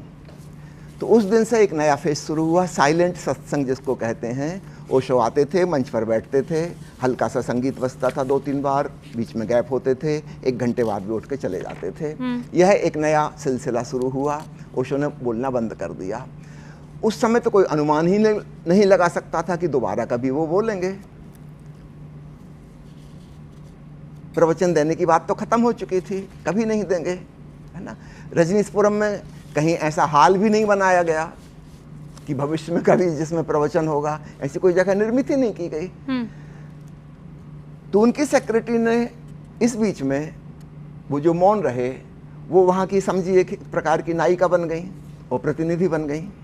अखबार वाले आएंगे, टीवी वाले आएंगे तो उन्हीं से पूछेंगे, सन्यासी मित्र जो हैं उन्हीं से पूछेंगे। वो रिप्रेजेंटेटिव बन गई कि वो जो कह रही हैं वो ओशो की देशना हमें बता रही हैं। और सारे अमेरिका के टेलीविज़न चैनल्स पे उनका नाम छा गया, है ना। तो वो वहाँ की एक प्रकार की सर्वे सर्वा बन गई। ओशो के बारे में तो किसी को पता नहीं, वो तो किसी से मिलते नहीं, किसी से बोलते नहीं। लगभग 1 साल तक तो ऐसा भी रहा कि लोगों को ये भी शक था कि ओशो हैं भी कि नहीं, या हैं तो कहाँ हैं। तो क्या उस वक्त ओशो को ड्रग्स दिया जा रहा था? क्या ओशो पर काबू पाने के लिए कुछ चीज़ें की जा रही थी? जी नहीं, मैंने बताया ओशो ने अध्यात्म का एक बहुत गहरा प्रयोग कर रहे थे, मौन संवाद, silent communication with the disciples in meditation. ठीक है, तो बोलना उन्होंने बंद कर दिया। जब बोलना बंद कर दिया तो किसी से मिलने का तो कोई सवाल नहीं उठता था कि किसी से मिले जुलें। तो वो बिल्कुल आइसोलेटेड, अकेले एकांत में रह रहे थे। फिर उन्होंने शुरू किया ड्राइव बाय। ड्राइविंग के लिए वो निकलते थे, कोई 1 घंटा घूम फिर वापस लौटते थे। उस समय हम शिष्य लोग खड़े हो जाते थे सड़क के किनारे प्रणाम करने के लिए। तो सिर्फ बस देखना ही होता था, बातचीत तो कोई नहीं होती। तो कार ड्राइव करके निकल गए नमस्कार का उत्तर देते हुए। इसके अलावा कोई संपर्क नहीं था किसी से भी। तो इस गैप का फ़ायदा उनकी सेक्रेटरी ने उठाया। वो वहाँ की सर्वे सर्वा बन गई। कुछ लोग तो यहाँ तक कहने लगे कि ये रजनीशपुरम नहीं है, ये शीलापुरम है। रजनीश ने किया क्या है, वो तो मौन है और वो तो कभी बोलेंगे नहीं जिंदगी में दोबारा। तो जो कुछ भी है शीला ही है। उस समय मुझे आता था, जर्मन से एक मैगजीन प्रकाशित होती है, उन्होंने एक सर्वे किया था और उन्होंने घोषणा की थी 5 most powerful women in the world. उसमें इंदिरा गांधी भी थी और मानन शीला भी थी। 5 महिलाओं में सर्वाधिक शक्तिशाली। लोग तो सरेंडर थे ओशो के प्रति और उसका लाभ उठाया सेक्रेटरी ने। पर ये जगह और ये ओहदा भी तो ओशो ने ही शीला को दिया। जी, ओशो ने दिया। हर व्यक्ति के 2 पक्ष होते हैं। जैसे मैंने गांधी जी के बारे में कहा 2 पक्ष, है ना। ठीक ऐसे ही वह ओहदा किसी को भी मिलता, मैं कल्पना करूं कि मैं वहां होता और सारा कार्यभार मुझे ही संभालना है फॉरएवर, मैं ऐसा मान के बैठ गया कि ओशो तब बोलेंगे नहीं, उनका होना ना होना तो बराबर हो गया। जब तक भी वो हैं मुझे ही सब कुछ संभालना है, मैं ही सर्वे सर्वा हूँ। मैं मन ही मन अहंकार से भर गया, घमंड आ गया। और फिर वैसे चमचे मिल जाते हैं उस घमंड को पूरा करने वाले। क्या शीला को रोका नहीं जा सकता था? क्या शीला कुछ ऐसा जानती थी जो ओशो दुनिया से छिपाने की कोशिश कर रहे थे? जी नहीं, ऐसा नहीं था। लेकिन शीला ने जरूर बहुत कुछ छिपाया जो ओशो को पता नहीं था। उदाहरण के लिए कहूँ, वायर टैपिंग, जगह जगह हर घर में माइक्रोफोन लगे हुए हैं दीवालों में, जो किसी को नहीं पता कब लगा दिए गए, किसने लगाए, है ना। वायर टैपिंग हो रही है। एक वायर टैपिंग का कांड आपने सुना होगा, प्रेसिडेंट रिचर्ड निक्सन के ज़माने में हुआ था, जब व्हाइट हाउस को वायर टैप किया गया था और इसी की वजह से उनको प्रेसिडेंट का पद छोड़ना पड़ा था। ठीक है, ठीक ऐसा ही शीला ने उससे 10 गुना ज़्यादा खर्च करके, निक्सन ने जितना खर्च किया था उससे 10 गुना ज़्यादा बड़ा खर्च करके वायर टैपिंग का इंतजाम किया था। ये तो किसी को नहीं पता था, ओशो को भी नहीं पता था। यहाँ तक कि ओशो की भी वायर टैपिंग हो रही थी। उस कमरे में क्या हो रहा है वो भी रिकॉर्ड हो रहा था। तो ओशो ने कभी इन सब चीज़ों के बारे में आपको बताया? वो परिवार पर इतना विश्वास उन्होंने क्यों नहीं किया, शीला पर क्यों किया? देखिए, बाहर का काम करने के लिए एक बहिर्मुखी व्यक्ति की ज़रूरत होती है। ओशो स्वयं अंतर्मुखी हैं, वे तो ध्यान में, समाधि में डूबे हुए हैं। परिवार में ऐसा कोई व्यक्ति नहीं था जो बहिर्मुखी हो, एक्सट्रोवर्ट किस्म का हो, है ना। हम सब लोग अध्यात्म की दिशा में जाने के लिए ओशो से जुड़े हैं। हमें ध्यानस्थ होना है, हमें समाधि में जाना है, हमें प्रभु को जानना है, वह हमारा मार्ग है। बाहर का काम करने के लिए, मैनेजमेंट और एडमिनिस्ट्रेशन चलाने के लिए एक एक्सट्रोवर्ट व्यक्ति चाहिए, ध्यानी आदमी नहीं चाहिए। आप इस बात को समझ रही हैं? ध्यानी व्यक्ति नहीं चाहिए। तो शीला उसमें फिट होती थी। तो शीला स्पिरिचुअल नहीं थी, मैनेजरियल थी। बिल्कुल स्पिरिचुअल बिल्कुल नहीं थी। उसने ओशो के प्रवचन तक नहीं सुने कभी। बैठती थी बिल्कुल सामने, जैसे ही ओशो आते प्रणाम करती और सिर सामने झुकाती। आप फोटो देख लीजिए, उस समय की वीडियो देख लीजिए। उसने सिर नीचे जमीन पर रखा और उसकी नींद लग जाती थी, तुरंत नींद लग जाती। हाँ, उसने ओशो का प्रवचन कभी सुना ही नहीं।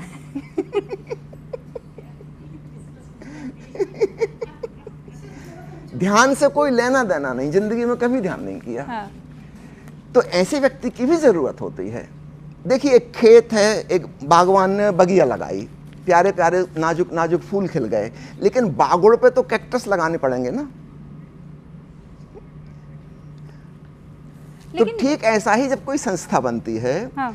तो उसके भीतर जो कोमल चीजें हैं उनको बचाने के लिए भी बागुड़ पे तो हमें कांटेदार पेड़ लगाने होंगे। तो शीला कांटेदार पेड़ थी जी। लेकिन शीला कहती है कि वो आज भी ओशो को भगवान मानती है। जी। और ओशो से शीला के बारे में जो गलत कहलवाया गया वो उन्हें ड्रग्स देकर कहलवाया गया। ये ऑन रिकॉर्ड्स है जो शीला कहती है। शीला वहां थी नहीं, उसके बारे में क्या कहा उसको कैसे पता, कैसे कहा है? ओशो ने जो कहा है वो 20,000 लोगों के बीच में मंच पे बैठ के कहा है। कोई आदमी ड्रग्स लेकर 2 घंटे का प्रवचन दे सकता है क्या? वो तो आप बता सकते हैं। बेहुदी बात है। उनके किसी प्रवचन में आपको ऐसा लगता है कि ये आदमी नशा करता है? जो इतनी लॉजिकल माइंड से बात कर रहा है, हर चीज के लिए आर्गुमेंट्स और तर्क दे रहा है, ये किसी नशलची व्यक्ति का लक्षण है क्या? उन्होंने जो भी कहा है उसके पूरे पूरे प्रमाण सहित कहा है। तो चलिए प्रश्नों का सिलसिला, स्वामी जी स्वागत है। मैं शुरू करती हूँ। पहला सवाल कौन लेगा? Ladies first. लेडीज फर्स्ट, आप बताइए। ओशो के व्यूज पढ़ो तो हम हैरान रह जाते हैं। उनका ये कहना था जीवन ही परमात्मा है, मत ढूंढो। बात तो सच है, बात तो बिल्कुल सच है, लेकिन जब आप ये कहते हैं कि ओशो ने ये कहा तो लोग थोड़ा सा दाएं बाएं हो जाते हैं। इसको थोड़ा सा आप मतलब ओशो की पर्सनालिटी ऐसी थी कि बात बड़ी करते थे लेकिन लोग मानने को राजी नहीं होते थे। ओशो चाहते भी नहीं है कि कोई उनकी बात माने, है ना। उनका कहना है मानो मत जानो, है ना, तुम स्वयं पता लगाओ। ओशो ने कह दी कि जीवन परमात्मा है, इसको सुन के आपको तो पता नहीं लग गया, ना आपको जीवन का पता है ना परमात्मा का पता है। तो इसकी खोजबीन करनी होगी, साधना करनी होगी, ध्यान करना होगा। तो ओशो चाहते भी नहीं है कि उनकी बात मानी जाए, इसलिए उन्होंने जानबूझकर अपना ऐसा व्यक्तित्व रचा कि उनकी बात कोई मान ना सके। आती हूँ।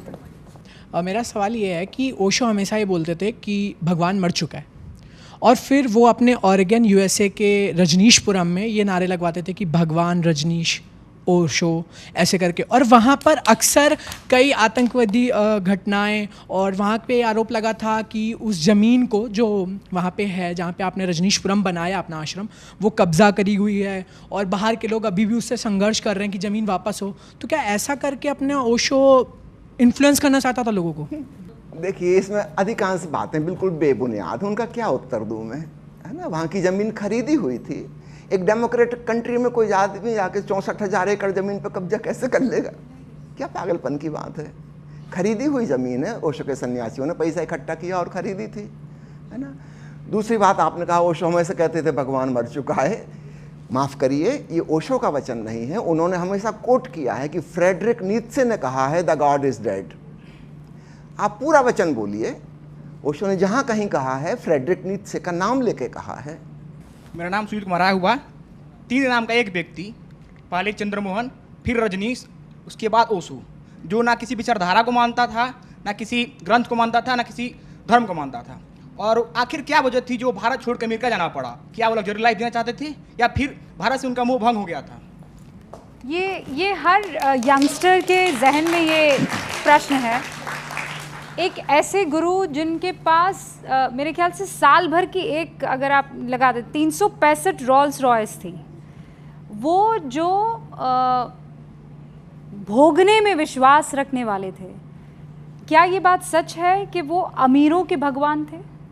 पहले उनका जवाब दे दूं। दोनों। भारत से क्यों जाना पड़ा? जैसा कि मैंने बताया कि वे राजनीति के खिलाफ थे, तो जो भी राजनीतिक पोस्ट पर होगा, मंत्री होगा, प्रधानमंत्री होगा, मुख्यमंत्री होगा, वह उनका दुश्मन होगा ही होगा, पक्का 100% श्योर, क्योंकि उनसे उनकी पट ही नहीं सकती। जैसे मैंने कहा कि गुजरात में सरकार उनको 600 एकड़ ज़मीन देने वाली थी गिफ्ट आश्रम बनाने के लिए, और उसी समय उन्होंने गांधी के खिलाफ प्रवचनमाला शुरू की गुजरात से ही। नेचुरली सरकार तो नहीं दे सकती, सरकार तो अगेंस्ट हो जाएगी। और प्रधानमंत्री मोरारजी देसाई उनके सख्त दुश्मन थे।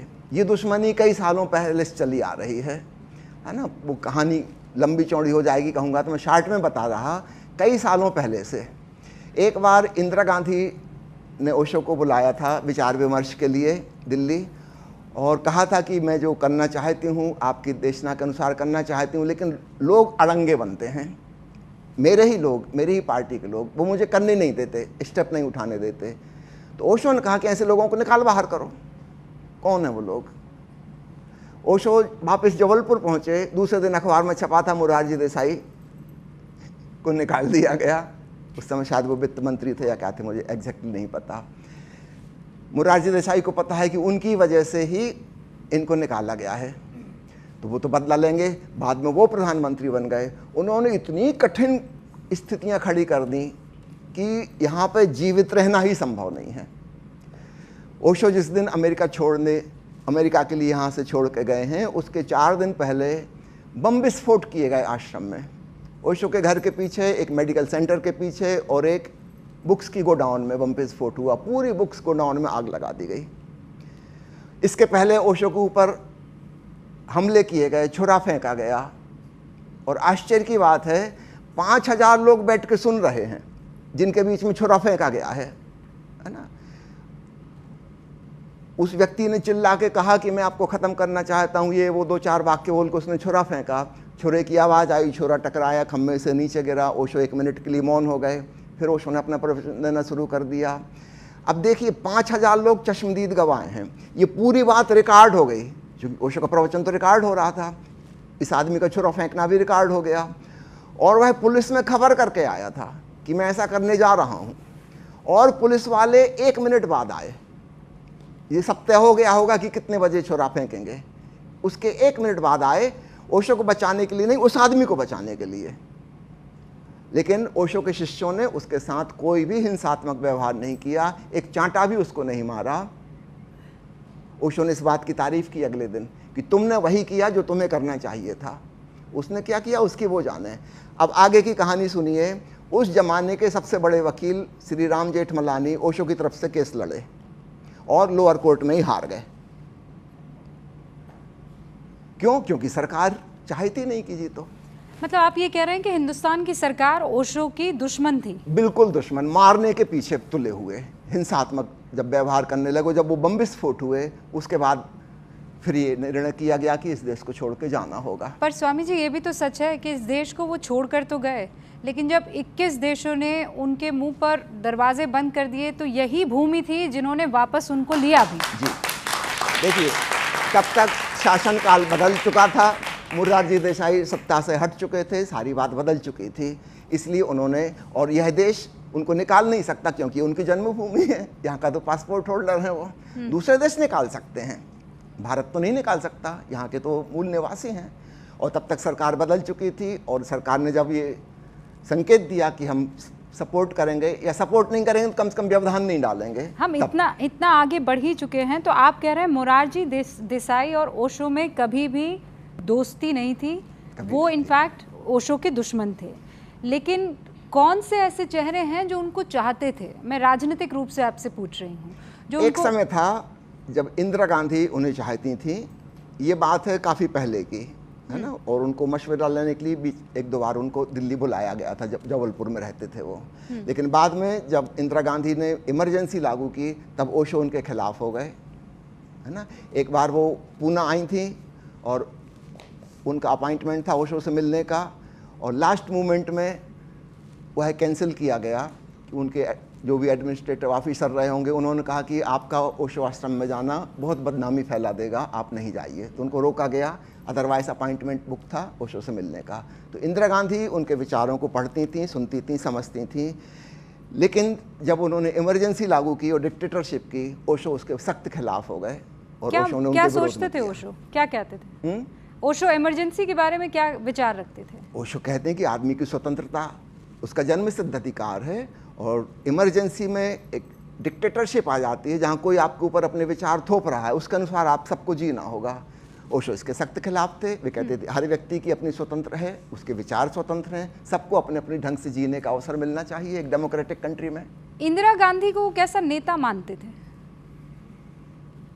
दो हिस्से हो गए। इमरजेंसी के पहले तक इंदिरा गांधी की दूसरी छवि थी उनके पास, और जब इमरजेंसी लागू हुई और उसमें जो जो अत्याचार किए गए, उसके बाद उन्होंने बिल्कुल उनसे सहमत नहीं हुए कभी। अच्छा, कुछ और सवाल? मैं आती हूँ आपके। नमस्कार, मेरा नाम प्रज्ञा मिश्रा है। मेरा ये सवाल है कि अभी मतलब हमें पता है कि ओशो को 21 देशों में बैन कर दिया था, तो क्या उनके जो विचार हैं वह लोगों के बीच में विभाजन और असहमति का भाव प्रकट करते हैं? ओशो के विचार यूनिक विचार हैं, मौलिक, ओरिजिनल, ठीक है। तो उसको कोई भी पसंद नहीं करता। जो भी रूढ़िवादी, परंपरावादी लोग हैं, है ना, राजनीतिक सोच विचार वाले लोग हैं, अंधे धर्म अनुयायी हैं, जो सांप्रदायिक हैं, कट्टरवादी हैं, उनको वो विचार पसंद नहीं आएंगे। ये बात करीब करीब वैसे ही जैसे कोई वैज्ञानिक जब कोई नया आविष्कार करता है तो सब लोग उसका विरोध करते हैं। गैलीलियो को सजा दी गई थी, क्यों? क्योंकि उसने दूरबीन बना के ग्रह नक्षत्रों का अध्ययन किया था और वो बातें बताई थी जो बाइबल के खिलाफ हैं। बाइबल के खिलाफ हैं। आपको पता है क्या सजा मिली थी? गैलीलियो के जो संगी दूसरा वैज्ञानिक था, उसको चौराहे पे खड़ा करके लकड़ियों से ढांक के और आग लगा दी गई थी। जिंदा जलाया गया था। 1 लाख से ज़्यादा आदमी देखने खड़े हुए थे, क्योंकि उसने ग्रह नक्षत्रों के बारे में वो बातें बताई जो बाइबल से मैच नहीं करती। और गैलीलियो को आजीवन कारावास दिया गया था, आजीवन कैद में ही मृत्यु होगी। तो जब भी कोई व्यक्ति एक नए सत्य की अभिव्यक्ति करता है, चाहे वह विज्ञान का क्षेत्र हो, चाहे फिलॉसफी का, चाहे अध्यात्म का, हमेशा ही लोग इसके विरोधी होते हैं। जीसस क्राइस्ट को क्यों सूली पर चढ़ाया गया था, बताइए? ईसा मसीह को क्यों सूली लगाई गई थी? लोगों ने पसंद नहीं किया था, किसी ने पसंद नहीं किया था। वो जो कह रहे थे अपने दिल की बात कह रहे थे, जो उन्होंने स्वयं जाना है। और कट्टरपंथी सांप्रदायिक लोग कह रहे थे ये बात गलत है, हमारे धर्म ग्रंथ में तो ऐसा नहीं लिखा। नहीं, पर स्वामी जी, ईसा मसीह के तो खिलाफ ओशो भी थे मेरे ख्याल से। जितनी आलोचना ईसा मसीह या बाइबल की है, ईसा मसीह की नहीं, बाइबल की, हाँ, है ना। बाइबल में जो लिखा है वह सब कुछ ईसा मसीह का नहीं है। वो मनगढ़ंत चमत्कारी कहानियां हैं, विच आर नॉट ट्रू। और ओशो ने उसकी खूब जी भर के खिंचाई की है। अमेरिका में जो 1 साल अंत में जो बोले हैं, उस 1 साल में मुख्य विषय ईसाई धर्म के खिलाफ ही बोले हैं। उन्होंने तो पोप तक को नहीं बख्शा था। पोप को तो चुनौती भी दी कि तुम आ जाओ, बहस कर लो आमने सामने बैठ के पब्लिक में।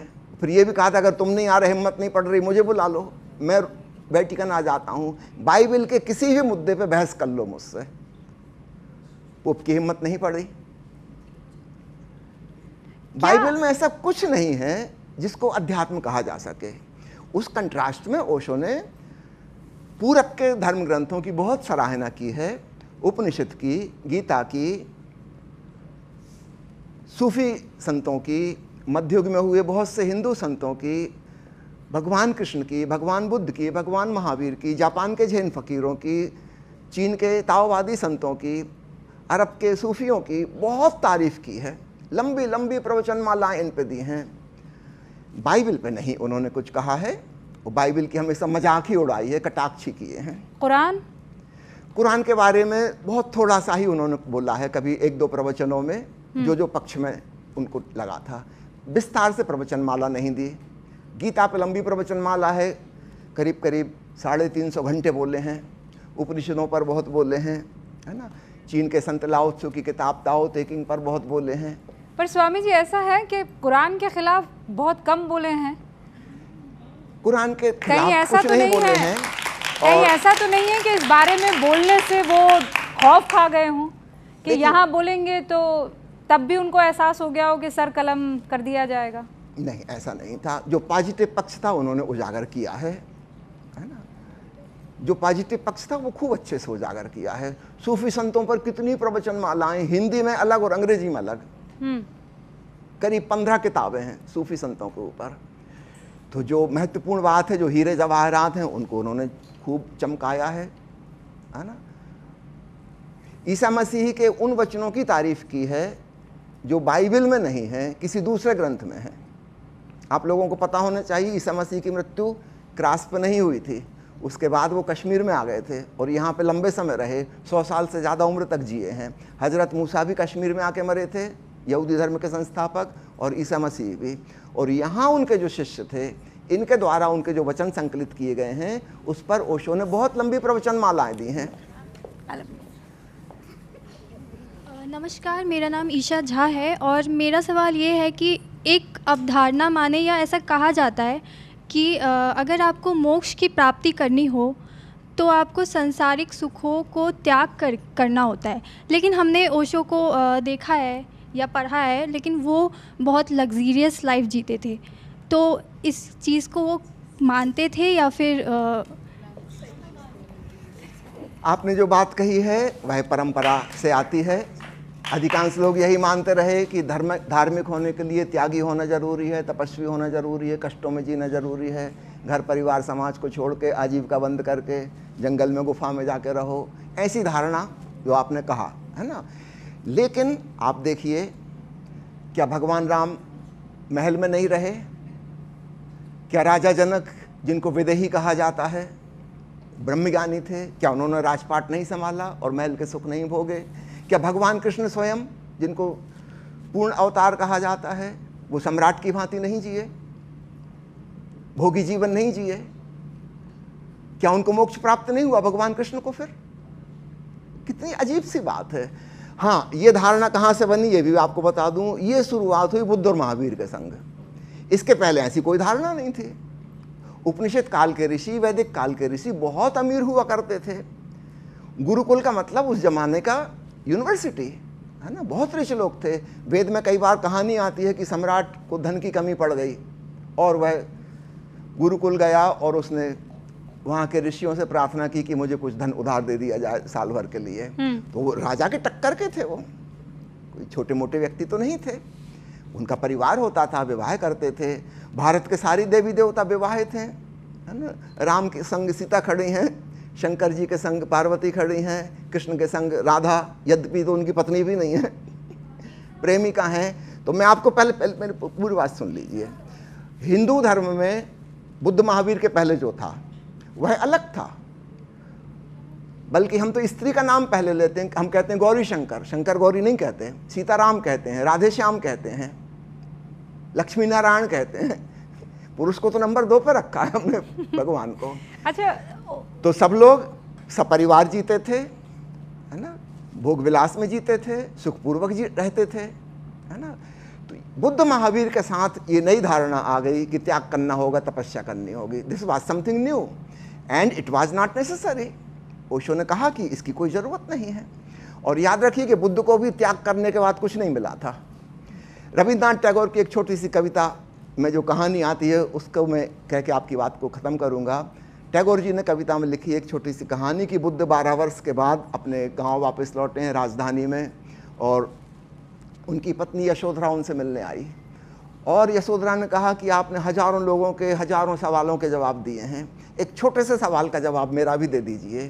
क्या आपने जंगल में जाके जो पाया वो घर में रहते हुए संभव नहीं था? और बुद्ध की आंखें नीचे झुकी रह गईं और वे चुप रह गए। और यहाँ पे रविन्द्रनाथ टैगोर की कविता खत्म हो जाती है। उनका निरुत्तर रह जाना ही उत्तर है। क्या परमात्मा जंगल में है, घर में नहीं है? जंगल में है, शहर में नहीं है। परमात्मा तो सर्वव्यापी है। तो यशोधरा ने जो सवाल पूछा है रविन्द्रनाथ के माध्यम से, इसकी आपकी बात का उत्तर इसमें मिल जाता है।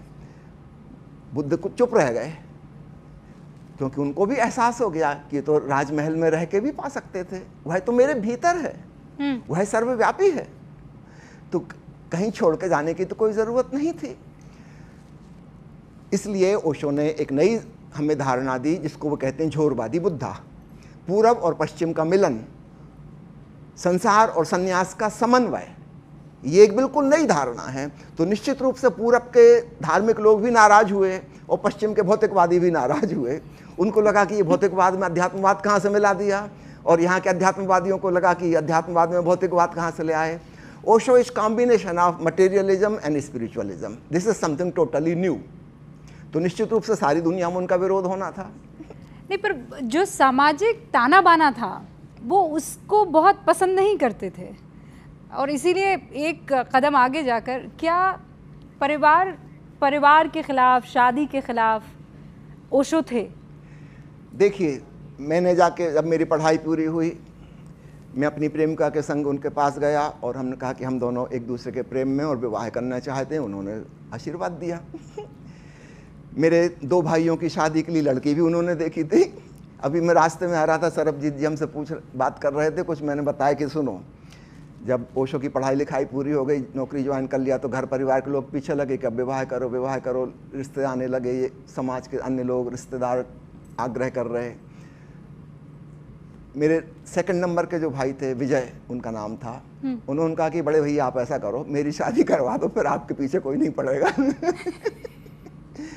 तो ओशो स्वयं एक मेले में गए। वहाँ पे एक जैन समाज का एक मेला लगता है जिसमें विवाह के योग्य युवक युवतियाँ आते हैं, उनके माता पिता आते हैं, तो वहीं एक दूसरे को पसंद करके वहीं तुरंत विवाह हो जाता है। तो ओशो ने खुद वहाँ पे एक लड़की को पसंद किया और भाई साहब की उनकी शादी करवाई। मुझसे एक और बड़े भाई हैं, निकलंक जी, मुझसे 10 साल बड़े हैं।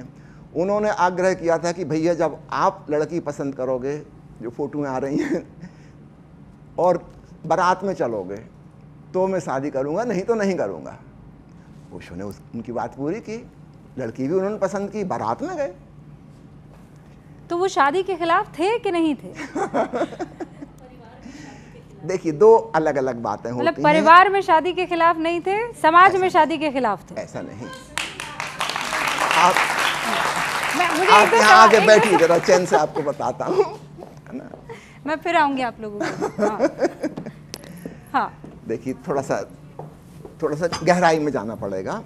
एक होता है जनरल स्टेटमेंट जो वर्तमान जगत को देख के दिया जा रहा है, इन जनरल, है ना। उसमें पूरा विश्व समाहित है, वो किसी एक व्यक्ति के लिए नहीं है। विश्व में अकेला भारत ही नहीं है, पश्चिम भी है, जहाँ पे विवाह टूट गया, तलाक हो रहे हैं, और कई देशों में शादियाँ बंद हो चुकी। उदाहरण के लिए स्वीडन, वहाँ तो लीगल रूप से ख़त्म ही हो गया, न शादी होती न तलाक होता, कोई सवाल ही नहीं है। और आने वाले समय में वह फैलता चले जाएगा, यही बात। तो आने वाले भविष्य में विवाह की कोई जगह नहीं होगी। तो आने वाली समस्याओं का समाधान भी ओशो देते हैं, ठीक है। तो जब जनरल बात वो कह रहे हैं कि कैसा होना चाहिए आइडियल, वो एक अलग बात है। और जब व्यक्तिगत निजी बात आती है एक व्यक्ति की, उसकी बात अलग होती है।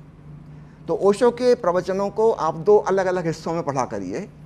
एक है जो उन्होंने प्रवचन दिए हैं और एक है जो दर्शन डायरी हैं, ठीक है। प्रवचन में जनरल बात है, उसमें केवल आपकी बात नहीं है, किसी एक इंडिविजुअल की बात नहीं है, इन जनरल, है ना, वो नॉन स्पेसिफिक है। और दर्शन डायरी में जहाँ सामने उनके लोग बैठे हैं, 25-30 लोग रोज मिलने आते थे शाम को, एक एक करके एक एक व्यक्ति उनसे कुछ पूछता था, उसको उत्तर देते थे, वो दर्शन डायरी में संकलित है। आप पाएंगे इन दोनों में वास्ट डिफरेंस है। नहीं तो सुबह वो जो कह रहे थे वो अलग बात थी, और एक इंडिविजुअल से जो कह रहे हैं वो अलग बात है। मैं एक दूसरा उदाहरण दे दूं, फिर आपको समझ में आ जाएगा। मान लीजिए ओशो पूजा पाठ के खिलाफ, धार्मिक क्रियाकांडों के खिलाफ, ठीक है। एक बार निकलंक भाई ने, जब उनकी उम्र 8-9 साल की रही होगी, माँ से जाके कहा कि सब लोगों के घर में दिवाली की पूजा होती है, हमारे घर में क्यों नहीं होती, बहुत मज़ा आता है, दीपक जलते हैं, पूजा होती है, फिर मिठाई बटती है। तो माँ ने कहा कि बेटा, एक तो अपन तारणपंथी समाज में पैदा हुए हैं जहाँ ऑलरेडी पूजा पाठ मूर्ति मना है ना, और दूसरे तुम्हारे बड़े भैया वो तो बिल्कुल ही खिलाफ हैं मूर्ति पूजा के। अब ये बात कहीं से ओशो ने सुन ली, तो ओशो ने अगले दिन निकलंक जी को बुलाया और कहा कि तो लक्ष्मी की पूजा करवानी है। कहाँ करवानी है? बोले तुम्हें पता है कहाँ मिलती है मूर्ति पूजा का सामग्री? कहाँ? मेरे दोस्त जहाँ से लाते हैं वहाँ से मैं भी ले आऊँगा। तो उन्होंने कहा कि तुम माँ से जाके पैसा लो और ख़रीद लाओ, आज अपन भी पूजा करेंगे। माँ के पास गए वो पैसा मांगने के लिए, माँ को भरोसा नहीं आया कि बड़े भैया ने हाँ कह दी अविश्वसनीय बात लगी तो वो खुद कन्फर्म करने आई कि आपने हाँ कहा है कि ये झूठ बोल रहा है। उनका नहीं, मैंने हाँ कहा है, आज पूजा करेंगे। तो फटाफट दौड़ के गए, सब सामान ले आए, रात को सब इंतजाम हुआ, माँ ने सब सजाया धजाया, जैसा सब लोग करते हैं वैसा किया। ओशो उसमें शामिल हुए, फुलझड़ी पटाखे फूटे। ये करीब क्रम 4-5 साल तक चलता रहा। फिर निकलंग जी को समझ में आई फिर उन्होंने बंद कर दिया। अब ये बात बता के मैं आपको ये समझाना चाह रहा हूँ कि एक छोटा बच्चा है, आपको पता है कि आप जो उसको चाबी वाली प्लास्टिक की कार दे रहे हैं ये बिल्कुल बेकार है, इससे कहीं यात्रा नहीं हो सकती, फिर भी उसकी बर्थडे पे आप जाकर उसको गिफ्ट देते हैं। बच्चा बहुत खुश होता है। आप हेलीकॉप्टर ले आए, बैटरी से चलने वाला, रिमोट छोड़ने वाला, बच्चा कितना प्रसन्न हो जाएगा हेलीकॉप्टर उड़ा के। हमको पता है, हम बड़े हैं कि बेकार है, इससे कुछ मतलब नहीं है, इससे कहीं यात्रा नहीं हो सकती, लेकिन बच्चे के लिए तो बहुत महत्वपूर्ण है वो। तो ठीक ऐसे ही ओशो जो हमें जनरल बात दर्शन में बता रहे हैं, प्रवचन में दे रहे हैं, एक जनरल फिलॉसफी, वो पूरे विश्व के लिए और आने वाले समय के लिए भी है। हो सकता है उसमें बहुत सी बातें अभी लागू ना हो, लेकिन आज से 10 साल बाद, 20 साल बाद हों। और व्यक्तिगत रूप से जब वो कहेंगे तो उस व्यक्ति की समस्या देख के कहेंगे, है ना। बच्चे से हम खिलौने नहीं छीनते। आप में से कभी किसी ने किया है बच्चे से खिलौना छीनना? नहीं छीनते। बच्चे को हम और खिलौना देते हैं, यद्यपि जब वो बड़ा होगा तो वो खुद ही छोड़ देगा।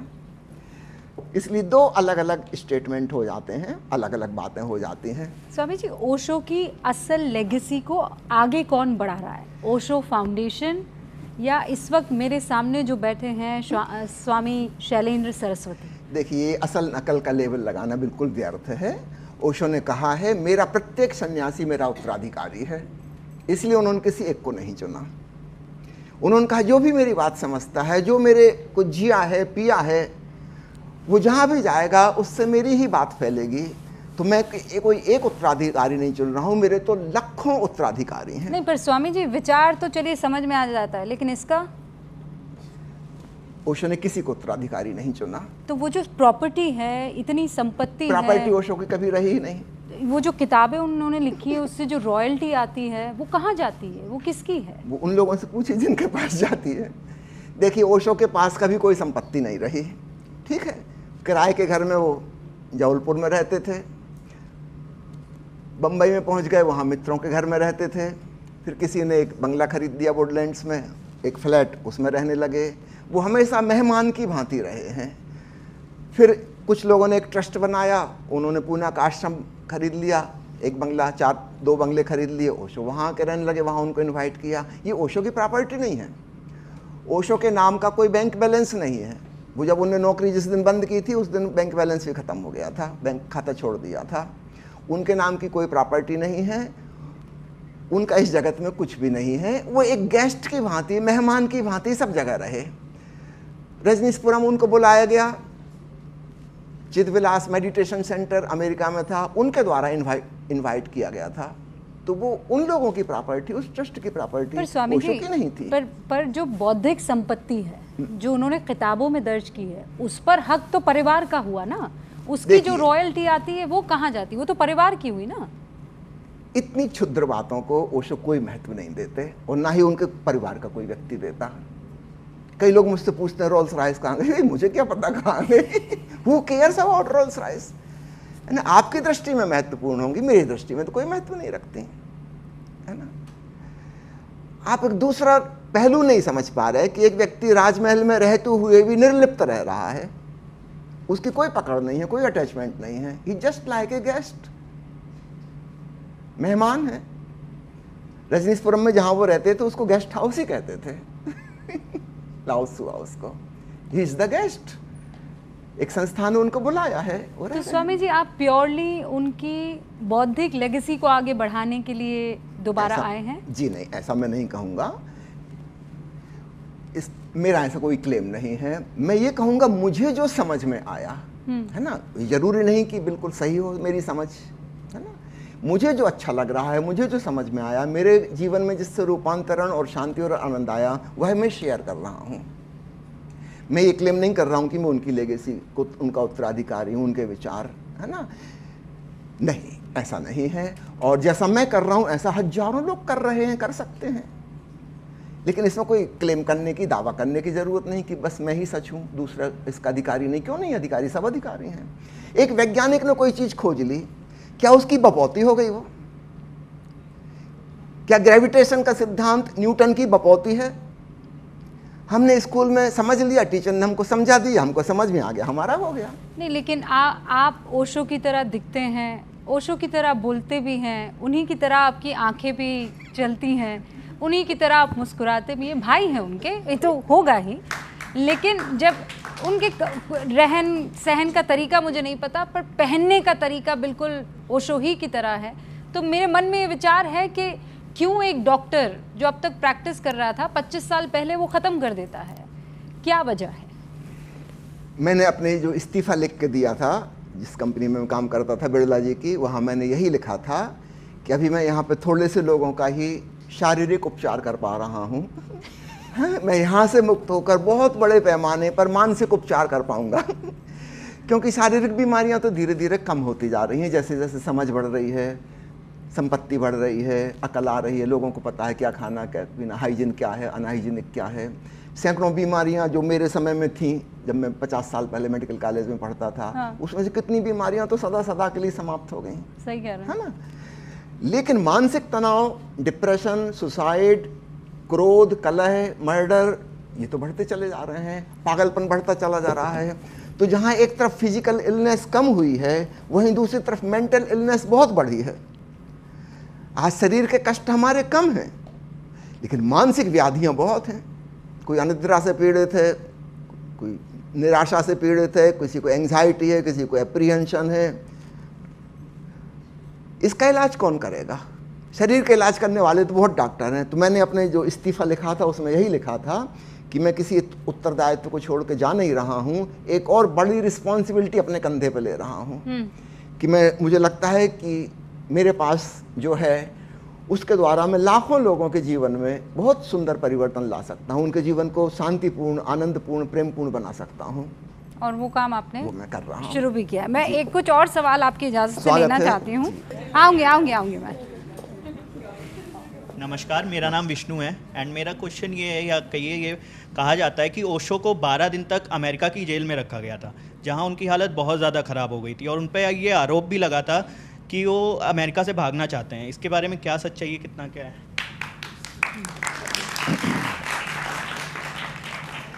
पहले थोड़ी सी वहाँ की पृष्ठभूमि बता दूं, फिर ये वाली बात समझ में आएगी। आवाज़ थोड़ी सी तेज़ कर देंगे आप ताकि सुन पाए हम? यहाँ से स्वामी जी को सुन नहीं पा रहे हैं ऑडियंस। पीसीआर? हाँ, क्योंकि now when you have to question you have to listen to. हाँ, बोलो। थोड़ी सी पृष्ठभूमि आपको बता दूं, क्या स्थिति ऐसी बन गई थी जिसमें ऐसा करना पड़ा, है ना? बहुत लोगों के मन में सवाल उठता है कि ओशो की गिरफ्तारी दूसरी जगह हुई, ओरेगन प्रांत में नहीं, तो वो कहाँ जा रहे थे, क्यों जा रहे थे? इसके पहले की स्थिति बता दूं, वहाँ की गवर्नमेंट इल्लीगल तरीके से कम्यून को नष्ट करने के लिए सब कुछ करने तैयार थी। चारों तरफ से सेना ने घेर लिया था, उनके पास तोपें थी, मिसाइल थी, ठीक है? वो चाहते थे किसी भी तरह ओशो इस जगह को छोड़ के जाएं ताकि उनके कम्यून नष्ट हो जाए, सब लोग छोड़ के भाग जाएं। डराने धमकाने की खूब कोशिश की गई। रजनीशपुरम के ऊपर से बमबरसक विमान गुजरा करते थे जब ओशो प्रवचन दे रहे हैं, उस समय पूरा प्रवचन डिस्टर्ब करने के लिए, और इतने नीचे 20 फुट ऊपर से, जबकि दिस इज इलीगल। किसी रहवासी इलाके में रेसिडेंशियल प्लेस के ऊपर 20 फुट ऊपर से बमबरसक विमान गुजरे हैं, ये तो गैरकानूनी है। दहशत पैदा करने की कोशिश की जा रही सरकार के द्वारा कि अब बम गिरा, अब बम गिरा, अब हमारे लोग भागे यहाँ से छोड़ छोड़ के, लेकिन कोई भी नहीं गया। हम लोग एंजॉय करते थे, जब वो विमान की जोर की आवाज़ आए, ओशो 1 मिनट के लिए चुप हो जाते, फिर बोलने लगते। मौत का किसी को कोई खौफ ही नहीं। सदगुरु के निकट जब कोई शिष्य बैठते हैं, वे जीवन मृत्यु के पार चले जाते हैं, मरने से भी कोई नहीं डरता था वहाँ। तो सरकार ने सोचा कि फिर क्या करें, है ना? और लोगों ने यह भी कह दिया था, अखबारों में घोषणा कर दी थी शिष्यों ने कि अगर ओशो को गिरफ्तार करने यहाँ पुलिस आएगी तो पहले हम सड़क पर लेट जाएंगे, हमारे ऊपर से गाड़ियाँ गुजारना, पहले 5000 लोग मरेंगे तब आप ओशो तक पहुँच पाओगे। ओशो ने बहुत करुणापूर्ण एक उपाय निकाला इस जगह से बाहर जाके गिरफ्तार होने का। नहीं तो ये 5000 लोगों को रोक नहीं सकते और गवर्नमेंट भी रुकने वाली नहीं, है ना।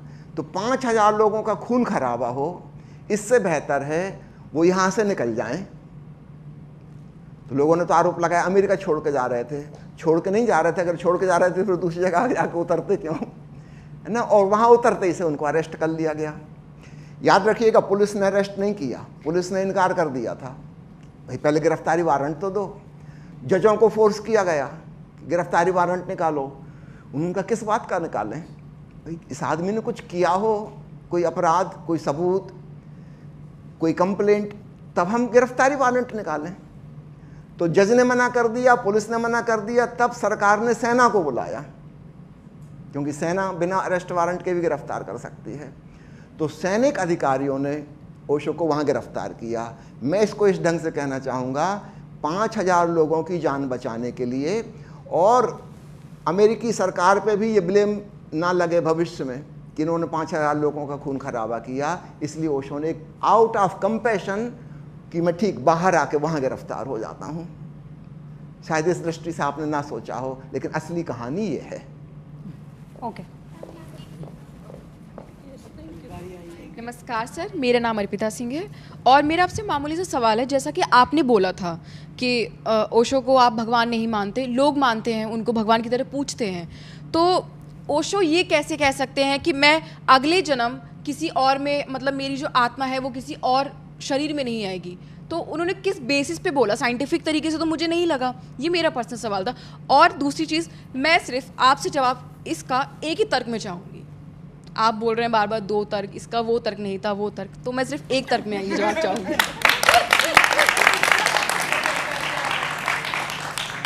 मैं एक बात कह तो दूंगा पर आपको समझ में नहीं आएगी, क्योंकि भगवान शब्द के 2 अर्थ हैं। ठीक है, एक भगवान की धारणा है हिंदू धारणा, ईसाई धारणा, यहूदी धारणा, मुसलमानों की धारणा, जो कहते हैं कि वह सृष्टा है और उसने यह दुनिया रची बनाई। ठीक है, यह सृष्टि है, उसके द्वारा रची हुई, ये एक धारणा है। तो निश्चित रूप से ओशो ने तो ये काम नहीं किया, दुनिया उन्होंने नहीं बनाई। ठीक है, ये वाले भगवान तो वो नहीं हो सकते। दूसरी धारणा है श्रमण संस्कृति की। श्रमण संस्कृति में जैन धर्म और बौद्ध धर्म आता है। ये दोनों नास्तिक धर्म हैं, ये ईश्वर को नहीं मानते। भगवान महावीर ने इनकार कर दिया कि कोई ईश्वर कहीं नहीं है, केवल आत्मा है। और भगवान बुद्ध ने आत्मा को भी इनकार कर दिया कि ना परमात्मा है ना आत्मा है। लेकिन इनके शिष्यों ने इनको भगवान कह के पुकारा। क्यों? यहाँ भगवान का वह अर्थ नहीं है सृष्टा और रचेता, यहाँ अर्थ है भाग्यवान, द ब्लेसेड वन, जिसने परमानंद की अवस्था को, निर्वाण की अवस्था को अपने भीतर जाना। ऐसा भाग्यवान व्यक्ति भगवान है। यहाँ दूसरा अर्थ हो गया। तो ओशो को जब भगवान कहा जा रहा है, दूसरे अर्थ में कहा जा रहा है। इसलिए क्षमा करना, आपने कहा था एक तर्क में कहना, एक में कह नहीं सकता क्योंकि 2 उत्तर हैं उसके। आखिरी सवाल। मेरा नाम दिवेश कुमार सिंह है। मेरा सवाल है, अगर ओशो का जन्म जो इस दुनिया में नहीं हुआ होता तो भारत और क्या विचार होता संभोग जैसे विषय पर? देखिए, इस प्रकार के काल्पनिक सवाल का कोई अर्थ नहीं कि यदि ऐसा होता, यदि ऐसा ना होता, है ना। इसका मैं कोई उत्तर नहीं दे सकता, है ना। यदि से जो प्रश्न शुरू होता है उसका उत्तर बिल्कुल ही बकवास होगा, प्रश्न ही झूठा है। मैं ये जानना चाहती हूँ, हमारे यहाँ बोला जाता है कि हमारा परिवार ही हमारी सबसे बड़ी ताकत होती है, पर ओशो का ये मानना था कि हमारी परिवार से हीन भावना, ईर्ष्या पैदा होती है। आप इसमें क्या कहना चाहोगे? आपने उपनिषद के ऋषियों का एक वचन सुना होगा, वसुधैव कुटुंबकम।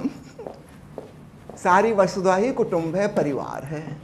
तो ओशो छोटे परिवार के विपक्ष में नहीं, बड़े परिवार के पक्ष में है। थोड़ा ख्याल कीजिए, जिस व्यक्ति को सारी पृथ्वी को अपना कुटुंब और परिवार के रूप में देखना है, निश्चित रूप से उसे छोटे छोटे दायरों से तो मुक्त होना होगा। सारी दुनिया में इतना आतंकवाद है, युद्ध होते रहते हैं, आए दिन कहीं ना कहीं युद्ध चलता रहता है। क्यों? क्योंकि मेरा राष्ट्र, मेरा देश, वो जो मेरा परिवार था उसका वहाँ पे मोह हमारा इसमें लग गया, फिर लड़ाई भिड़ाई होगी ही होगी।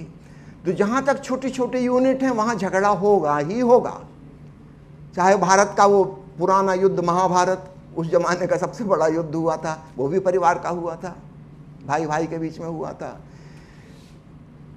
खूब अच्छे से समझ लीजिए, जब तक विश्व एक परिवार ना हो जाए, जिसको ओशो कहते हैं वन वर्ल्ड गवर्नमेंट, छोटी छोटी गवर्नमेंट नहीं होनी चाहिए, एक विश्व सरकार हो, एक मानवता हो, एक ह्यूमैनिटी हो, तब जाके शांति हो सकेगी। तो ओशो एक बड़े के पक्ष में बोल रहे हैं, इसका मतलब छोटे के खिलाफ में नहीं है, बड़े के पक्ष में है। तो अब लोग उसको फिर दूसरे ढंग से ले लेते हैं, है ना।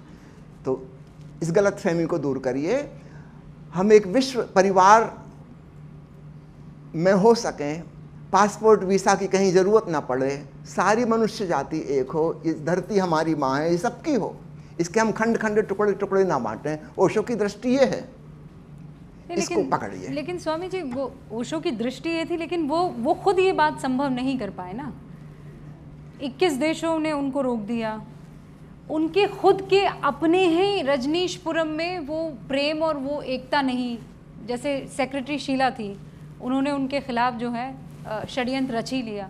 तो जब वो अपनी ही यूनिट को संभाल नहीं पाए, तो फिर ये पूरा एक संसार, वन गवर्नमेंट, ये तो प्रैक्टिकली नहीं होगा ना एक लिहाज से। तो चलिए फिर युद्ध करते रहते हैं आपस में सब बम फोड़ते रहते हैं। नहीं, ओशो ने एक दूरदृष्टि दी है, भविष्य में ऐसा हो सकता है, होना चाहिए। देखिए जैसे जैसे साइंस और टेक्नोलॉजी का विकास होता जा रहा है, we are becoming a small global village somehow, है ना। आज मोबाइल के माध्यम से, इंटरनेट के माध्यम से, गूगल के माध्यम से क्या हम नहीं जुड़ गए हैं सब? क्या वो पुरानी दूरी रह गई? आज से करीब करीब 100 साल पहले हवाई जहाज का आविष्कार हुआ था। क्या यातायात के इन माध्यमों से हम आपस में जुड़ नहीं गए? जुड़ रहे हैं। नेचुरली नेता तो नहीं जुड़ेंगे, वो तो फूट डालते रहेंगे, लेकिन दूसरे कई विकल्प हैं जहाँ से हम जुड़ सकते हैं और हम वो बाउंड्री क्रॉस कर जाएंगे। ओशो ने इंटरनेशनल मैरिज को महत्व दिया, ये जुड़ने का एक नया तरीका है, एक देश के लोग दूसरे देश वालों से विवाह करें, हमें अपनापन महसूस हो। आज ही मेरा एक दोस्त, बचपन का दोस्त है, वो 30 साल जर्मनी में रह के अभी वापस लौटा है, उसकी पत्नी बच्चे जर्मनी के हैं, 30 साल बाद उससे मुलाकात होगी। अब उसको ऐसा नहीं लग सकता कि जर्मनी पराया देश है, 30 साल वहाँ वो रहा है, उसका परिवार वहाँ है, बहुत सारे मित्र हैं, बहुत सारे संबंधी हैं। उसकी पत्नी को ऐसा नहीं लग सकता कि भारत एक पराया देश है, भारत उसकी ससुराल है।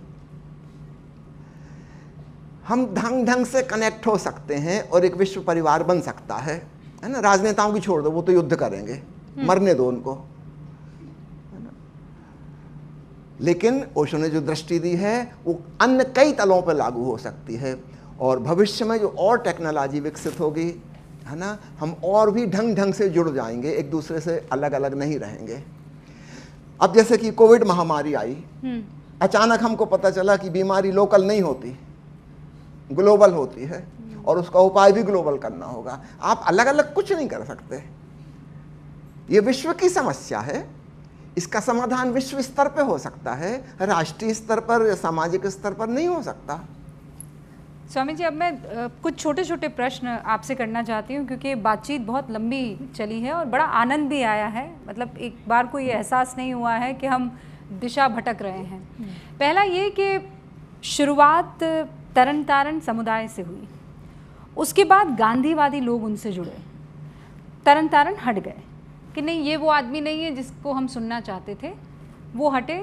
फिर चूँकि वो खादी पहनते थे तो महात्मा गांधी के अनुयायी उनके पास आए, फिर उनको लगा नहीं नहीं, ये तो महात्मा गांधी की पसंद की बात नहीं करते हैं, या जो महात्मा गांधी सोचते, तो फिर वो उनसे अलग हट गए। फिर वो लोग आए जो अपने आप को लिटरेट और सोसाइटी को समझने वाले पढ़े लिखे लोग थे, वो भी थोड़ा किनारा कर गए, और फिर उनके जो अनुयायी थे वो सिर्फ हिप्पी रह गए। मतलब वो जो पीछे आपको ये तस्वीर दिखाई दे रही है, तो अनुयायी कौन थे ओशो के? क्या ओशो अपने आप को बड़ा करते गए, या ओशो के बारे में जो एहसास था वो हर पड़ाव पर गलत साबित होता गया और लोग पीछे छूटते गए, और जो बच गए वो थे हिप्पी? चलिए इसको बिल्कुल शुरुआत से शुरू करूं। हाँ। आपने जो कहा लोग हट गए, 90% हट गए, 10% बचे। ठीक है, मान लो ओशो तरन तारण पे बोल रहे हैं, उनकी कोई बात समझा रहे हैं, उसमें फिर दो बातें आएंगी। कुछ चीज़ें जिसके पक्ष में वो कहेंगे और कुछ चीज़ें जिसके विपक्ष में कहेंगे, जो गलत हैं, अंधविश्वासपूर्ण हैं। संतों की वाणी में सब कुछ संतों की वाणी का नहीं है उस किताब में, कुछ अन्य लोगों ने जोड़ भी दिया है बाद में। इसका तो कोई प्रमाण नहीं किसने क्या किया, है ना। पहले प्रिंट तो होती नहीं थी किताबें, कोई प्रूफ तो बसता नहीं था, हाथ से लिखी जाती थी, तो लोग बदलते रहते थे। आज जो धर्म ग्रंथ हमारे पास हैं इसमें बहुत कुछ जोड़ तोड़ कर दिया गया है। तो ओशो ने जब कहा तो पॉजिटिव पक्ष भी बताया और नेगेटिव पक्ष भी बताया, दोनों चीज़ें कहीं। पॉजिटिव पक्ष को सुनकर लोग उनके पास आए, ठीक है, कि हमारे संत की वाणी को समझा रहे हैं। लेकिन जब नेगेटिव पक्ष को उजागर किया ये गलत है इस ग्रंथ में, तब बहुत सारे लोग 90% लोग छूट जाएंगे, 10% बच जाएंगे जिनको बहुत तीव्र, जिनकी इंटेलिजेंस है, हाई IQ लेवल, वो बच जाएंगे। उन्हें पॉजिटिव नेगेटिव दोनों चीज़ें समझ में आ गई। अब ये वास्तव में ओशो के प्रेमी हैं, तारण तरण के प्रेमी नहीं हैं। फिर वही बात गांधी के संग हुई, गांधी के अनुयायियों के संग हुई। लोगों ने समझा कि ये गांधी के प्रतिनिधि हैं, गांधी जैसे वस्त्र पहनते हैं, है ना। और उनके प्रवचनों में कई जगह महात्मा गांधी के कई घटनाओं का उल्लेख भी आता है उस समय के, आप प्रवचन पढ़ेंगे तो। बहुत बड़ी भीड़, आप पुराने चित्र देखेंगे ओशो के ध्यान शिविर के, उसमें अधिकांश लोग सफ़ेद टोपी लगाए हुए बैठे हैं, सैकड़ों लोग टोपी लगाए हुए बैठे हैं। अब ओशो को इसमें से छटनी करनी होगी कि कौन वास्तव में मुझसे जुड़ा है और कौन गलतफहमी में आ गया है। इसलिए जानबूझकर वो गांधी के खिलाफ बोलेंगे ताकि हंगामा खड़ा हो और जिनको जाना है वो जाएं। एक फिल्ट्रेशन, जो वाकई में मुझे प्रेम करते हैं, जो मेरी बात समझ गए, वो रुकेंगे। फिर वही लगभग होगा 10% बचेंगे, 90% चले जाएंगे। इसके बाद नेक्स्ट वर्ग जो आया वो था कम्युनिस्ट का, मार्क्सवादियों का, क्योंकि उनको लगा कि ये नास्तिक हैं। ओशो के उस समय के जो प्रवचन आप पढ़ेंगे आपको लगेगा कि घनघोर नास्तिक, इनसे बड़ा कोई नास्तिक नहीं हुआ कभी। मार्क्सवादी नास्तिक होते हैं। उनको लगा कि जैसे हमको एक नेता मिल गया। ओशो ने उनकी गलतफहमी भी 4-5 साल बाद दूर कर दी जब उन्होंने वो प्रवचन माला दी, समाजवाद से सावधान, बिवेयर ऑफ सोशलिज्म। फिर एक दूसरी प्रवचन माला दी समाजवाद के खिलाफ। वो सारे कम्युनिस्ट तरबितर हो गए। उसमें से फिर 10% बच जाएंगे। ये जो बच रहे हैं क्रीम, है ना, दैट इज द फॉलोअर, ये लोग उनके साथ बच रहे हैं। इस बीच में ओशो के संग जो लोग जुड़े हैं, अब ओशो ने फिर एक नया रूप अपनाया। जब उनको भगवान पुकाराने लगा, उन लोगों को सन्यास की दीक्षा देनी शुरू कर दी। वो जो नास्तिक थे वो भी भागे। ये तो उन्होंने सोचे नहीं था कि हम सन्यासी बनेंगे। ओशो ने शर्त लगा दी कि जो सन्यास लिए वो ही सामने बैठेंगे मेरे पास, बाकी लोग know get away from me, है ना। अब जो भावुक किस्म के लोग हैं, है ना, अब संयोग की बात है, ओशो जबलपुर छोड़ के 1970 में मुंबई निवास करने गए। 71, 72, 73 3 साल वहाँ पे रहे। उसी समय हिप्पीज़म फैला था पश्चिम में। This is just a coincidence, है ना। वहाँ से हिप्पी आ रहे थे काठमांडू और गोवा जाने के लिए, भारत की तरफ धर्म की खोज में, अध्यात्म की खोज में। तो पश्चिम का बहुत बड़ा वर्ग ओशो के पास आने लगा। उस समय ओशो ने पहली बार अंग्रेजी बोलना शुरू की। इसके पहले तक वो अंग्रेजी में कभी नहीं बोले थे। पश्चिम के लोग आना शुरू हो गए। उस समय के कैंप में 2 भाषा बोलते थे, 1 घंटा हिंदी में बोलते थे, फिर आधा घंटा अंग्रेजी में बोलते थे, क्योंकि करीब करीब आधे लोग वो हो गए, है ना। 1974 में पूना का आश्रम मुंबई से शिफ्ट हुए, क्योंकि बहुत लोग आने लगे, वहाँ उतनी जगह ही नहीं थी। यहाँ पे 1 महीने हिंदी, 1 महीने अंग्रेजी में प्रवचन शुरू किया। अब ओशो का दूसरा रूप निखर के आया। उन्होंने पुराने धर्म ग्रंथों को प्रकाश में लाना शुरू किया, एक नया रूप। इसके पहले उनका नास्तिक रूप था कि धर्म के अगेंस्ट में है। अभी धर्म का जो पॉजिटिव पक्ष है उसको उन्होंने उजागर किया। पहले धर्म में जो कंकड़ पत्थर थे उनको हटाया था। अब जो हीरे जवाहरात हैं उस पर से धूल साफ कर रहे हैं। नहीं, पर जो हीरे जवाहरात जिनका, जो अनुयायी जिनका आप जिक्र कर रहे हैं, उन अनुयायियों को लेकर तो बहुत कंट्रोवर्सीज हैं कि वो सारा दिन ड्रग्स का सेवन करते थे, उनकी दुनिया ही अलहदा थी, उनको मतलब हवा में वो जीते थे, उनको फ्री सोसाइटी चाहिए थी, उनको कोई नियम का पालन नहीं करना था, उनको कोई लाइसेंस नहीं चाहिए था, कोई सर्टिफिकेट नहीं चाहिए था। They wanted to be free soul, जो कि एक डिसिप्लिन सोसाइटी के लिए खतरा साबित हो सकती है। ये ओशो की शिक्षा नहीं थी। मैंने आपको बताया ना, संयोग की बात। ओशो जबलपुर से नौकरी छोड़ के जब बम्बई गए, संयोग की बात है, उसी समय हिप्पीज़म चला था। आपने पूरब और पश्चिम फिल्म देखी होगी मनोज कुमार की, उसी समय की है ये, है ना। तो ये एक बिल्कुल नई घटना थी। Now this is just coincidence कि बंबई में लाखों हिप्पी इकट्ठे आ गए। तो ओशो को ये ओशो ने थोड़ी सिखाया उनको। पर ओशो को ये अनुयायी पसंद थे कि नापसंद थे? पसंद नापसंद का सवाल नहीं, ओशो सबका स्वीकार करते थे, है ना। उन्होंने कभी किसी को अस्वीकार नहीं किया। उन्होंने कभी नहीं कहा, उन्होंने कोई शर्त नहीं लगाई कि मैं किसको संन्यास दीक्षा दूंगा, किसको माला पहनाऊंगा। कोई उनकी तरफ से प्रतिबंध नहीं था। उनका कहना, जब परमात्मा ने तुम्हें स्वीकारा है, मैं कौन हूं अस्वीकार करने वाला। जब हवाएं तुम्हें सांस दे रही हैं, हाँ। सूरज तुम्हें रोशनी देने तैयार है, हु एम आई कि मैं तुमको रिजेक्ट कर दूं। तो ये हिप्पियों की जीवन शैली का आपने जो वर्णन किया, वो हिप्पी जीवन शैली थी, ये ओशो की शिक्षा नहीं है। कि संयोग की बात, उस समय वही मौजूद थे और वही अनुयायी बने। मैं आज के परिप्रेक्ष्य में अगर आपसे सवाल पूछूं, क्योंकि मार्क्सवाद के मतलब वो चाट गए थे उनकी किताबों को, लेकिन वो उनकी मुखालिफत करते थे और धुर विरोधी थे उनके तौर तरीकों की। आज की तारीख में हिंदुस्तान में जाति समीकरण को लेकर बहुत चर्चा हो रही है। ओशो होते तो क्या कहते, और ओशो के भाई होने के नाते आप इस तरीके की मांग और जाति के जनगणना को लेकर क्या विचार रखते हैं? देखिए, मैंने आपको बताया था, ओशो जब प्राइमरी स्कूल पास हुए थे, जैन शब्द उन्होंने हटा दिया था। इससे आप समझ लीजिए जाति और धर्म में उनके प्रति क्या दृष्टि है। मेरा बचपन को जो नाम था वो था शैलेंद्र शेखर खाटे। खाटे मेरा सरनेम था, ठीक है। मैं जब मिडिल स्कूल से 9th में गया, मैंने अपने सर से रिक्वेस्ट की कि मुझे ये जातिवाचक नहीं चाहिए। मैं जाति को मानता ही नहीं हूँ, आई डोंट बिलीव, है ना। जैन धर्म से मेरा कोई लेना देना नहीं है, तो मेरी ज़बरदस्ती पीछे क्यों चिपका हुआ है। वो कहने लगे तो फार्म में पूरा भरना पड़ेगा। फिर उन्हीं ने मुझे कोई ट्रिक समझाई। उनका, तुम्हारे नाम में तो ऑलरेडी शैलेंद्र शेखर 2 शब्द आ रहे हैं, तो जहाँ पे वो जाति भरनी वहाँ तुम शेखर लिख दो। उस दिन से मेरा उससे छुटकारा हुआ, जाति से। मेरा नाम शैलेंद्र शेखर हो गया। बाकी सब लोग मुझे डॉक्टर शेखर के ही नाम से जानते थे, है ना। तो मेरे मन में जिस चीज़ की कोई कद्र ही नहीं है, मैं नहीं मानता कि पैदाइशी किसी की कोई जाति होती। हर बच्चा एक सा बच्चा पैदा होता है। अस्पताल में कभी गलती से नर्स की एक हिंदू माँ का बेटा मुसलमान माँ को दे दिया जाए, मुसलमान का बच्चा माँ के हिंदू माँ को दे दिया जाए, क्या उनको कभी पता चलेगा कि दूसरी जाति का है? कोई एक्सरे, कोई MRI, कोई CT स्कैन हड्डियों का नक्शा लेके बता सकती है कौन धर्म का है? कोई ब्लड टेस्ट पैथोलॉजी करके बता सकते हैं कि ईसाई है कि मुसलमान है कि हिंदू है कि सिख है? एक मेडिकल डॉक्टर की तरह मैं कह रहा हूं, बच्चे का कोई धर्म नहीं होता। हम जबरदस्ती परिवार के लोग उस पर थोपते हैं, जबरदस्ती उसको सिखाते हैं, उसकी मेंटल कंडीशनिंग कर देते हैं, उसको हम कट्टरवादी बना लेते हैं। तो जिस चीज़ को मैं मानता ही नहीं हूं कि उसमें कोई सच्चाई है, मैं उसके बारे में मेरा ओपिनियन क्या हो सकता है, आप खुद समझ लीजिए। तो आपको लगता है जाति, ये जनगणना या जाति को लेकर कोई चर्चा इस देश में होनी नहीं चाहिए? होनी ही नहीं चाहिए, इस चीज़ को इग्नोर कर दिया जाए। मैं तो कहूँगा ऐसा कानून बनना चाहिए कि किसी के नाम के संग जाति सूचक शब्द ही ना जुड़ा हो। ये किसी को पता क्यों चले कि आप किस परिवार में पैदा हुए थे? पर सनातन संस्कृति में तो वर्ण सिस्टम है ना। तो मैं कह तो रहा हूँ, मेरी सोच क्या है। आपने मेरी सोच पूछी है। हाँ। मैं चाहूँगा जाति सूचक, सरनेम सूचक होना ही नहीं चाहिए। मनुष्य मनुष्य, that is more than enough.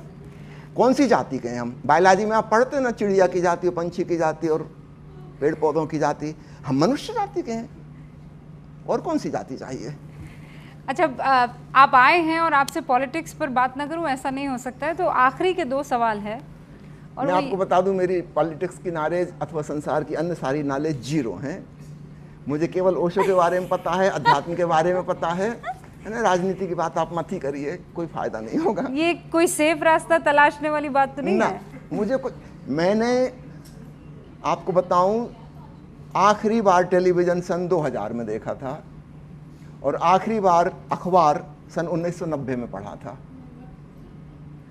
तो आपने नरेंद्र मोदी के बारे में कोई नॉलेज नहीं तो है। नरेंद्र मोदी के बस बारे इतना में ही पता है कि नरेंद्र मोदी के नाम के कोई सज्जन है जो प्रधानमंत्री हैं। That's all I know. Namo Namo. Namo Namo. इसके अलावा मुझे और कुछ नहीं पता। ऐसा हो नहीं सकता कि आपको जानकारी ना हो। नहीं, आप मेरे संग जो लोग आए उनसे पूछ लीजिए। वंदना माँ बैठी हैं, सरबजीत जी पूछें। सरबजीत को खुद ही नहीं पता। ABCD नहीं पता पूरी दुनिया में क्या हो रहा है। मैं न्यूज़ देखता ही नहीं, मैं अखबार पढ़ता ही नहीं, मुझे पता कहाँ से चलेगा। अच्छा, राहुल गांधी नाम पता है, हाँ। बस इतना ही पता है। नरेंद्र मोदी कैसा काम कर रहे हैं ये मुझे नहीं पता, आई कैन नॉट कमेंट, मेरा वो अधिकार नहीं है कहने का, इसलिए मैं कुछ नहीं कहूँगा। इस वक्त देश किस स्थिति में है ये भी नहीं पता, मुझे अपने घर का नहीं पता रहता, घर किस स्थिति में। तो आपको ओशो के बारे में बताऊं, पूना आश्रम कितनी जगह में था? हाँ। सिर्फ 6 एकड़ में, कुल 4 बंगले थे उसमें। ओशो एक बंगले में रहते थे, उनको अपने कमरे से निकल के हाल तक जाने के रास्ते के अलावा कुछ नहीं पता। अगर प्यास लगे वो पानी पीना हो तो वो ढूंढ नहीं सकते पानी कहाँ है, किचन कहाँ है। और आप उन्हीं के रास्ते, हम भी उन्हीं के भाई हैं। हमको अपने घर के नहीं पता, हमको नहीं पता हमारे आश्रम में जो 20-25 लोग काम करते हैं वो कौन है, जिससे बार बार कुछ आना जाना पड़ता है, बात करनी पड़ती है। मुश्किल से 3-4 नाम पता है मुझे। नहीं, पर अगर आपको प्रवचन करना है और आपको लोगों के बीच जाना है तो आपको अपने नेताओं के बारे में तो पता रखना पड़ेगा। मुझे अपने बारे में बताना है, ओशो के बारे में बताना है। जैसे ओशो ध्यान रखते थे सरकार के बारे में, सिस्टम के बारे में, उनके खिलाफ बोलते थे। ओशो क्रांतिकारी थे, मैं शांतिवादी हूँ। बहुत बहुत शुक्रिया स्वामी शैलेंद्र सरस्वती जी, आपसे खूब चर्चा हुई, खूब सारी बातचीत हुई। ओशो के बारे में जितने भी सवाल आपके मन में थे, जितने भी रहस्य से पर्दे उठ सकते थे, यहाँ पर उनके सगे भाई ने हटाने की कोशिश की है। और उम्मीद करती हूँ कि आपको ये बातचीत, ये जो इंटरव्यू है वो पसंद आया होगा। आप सभी का बहुत बहुत शुक्रिया देखने के लिए।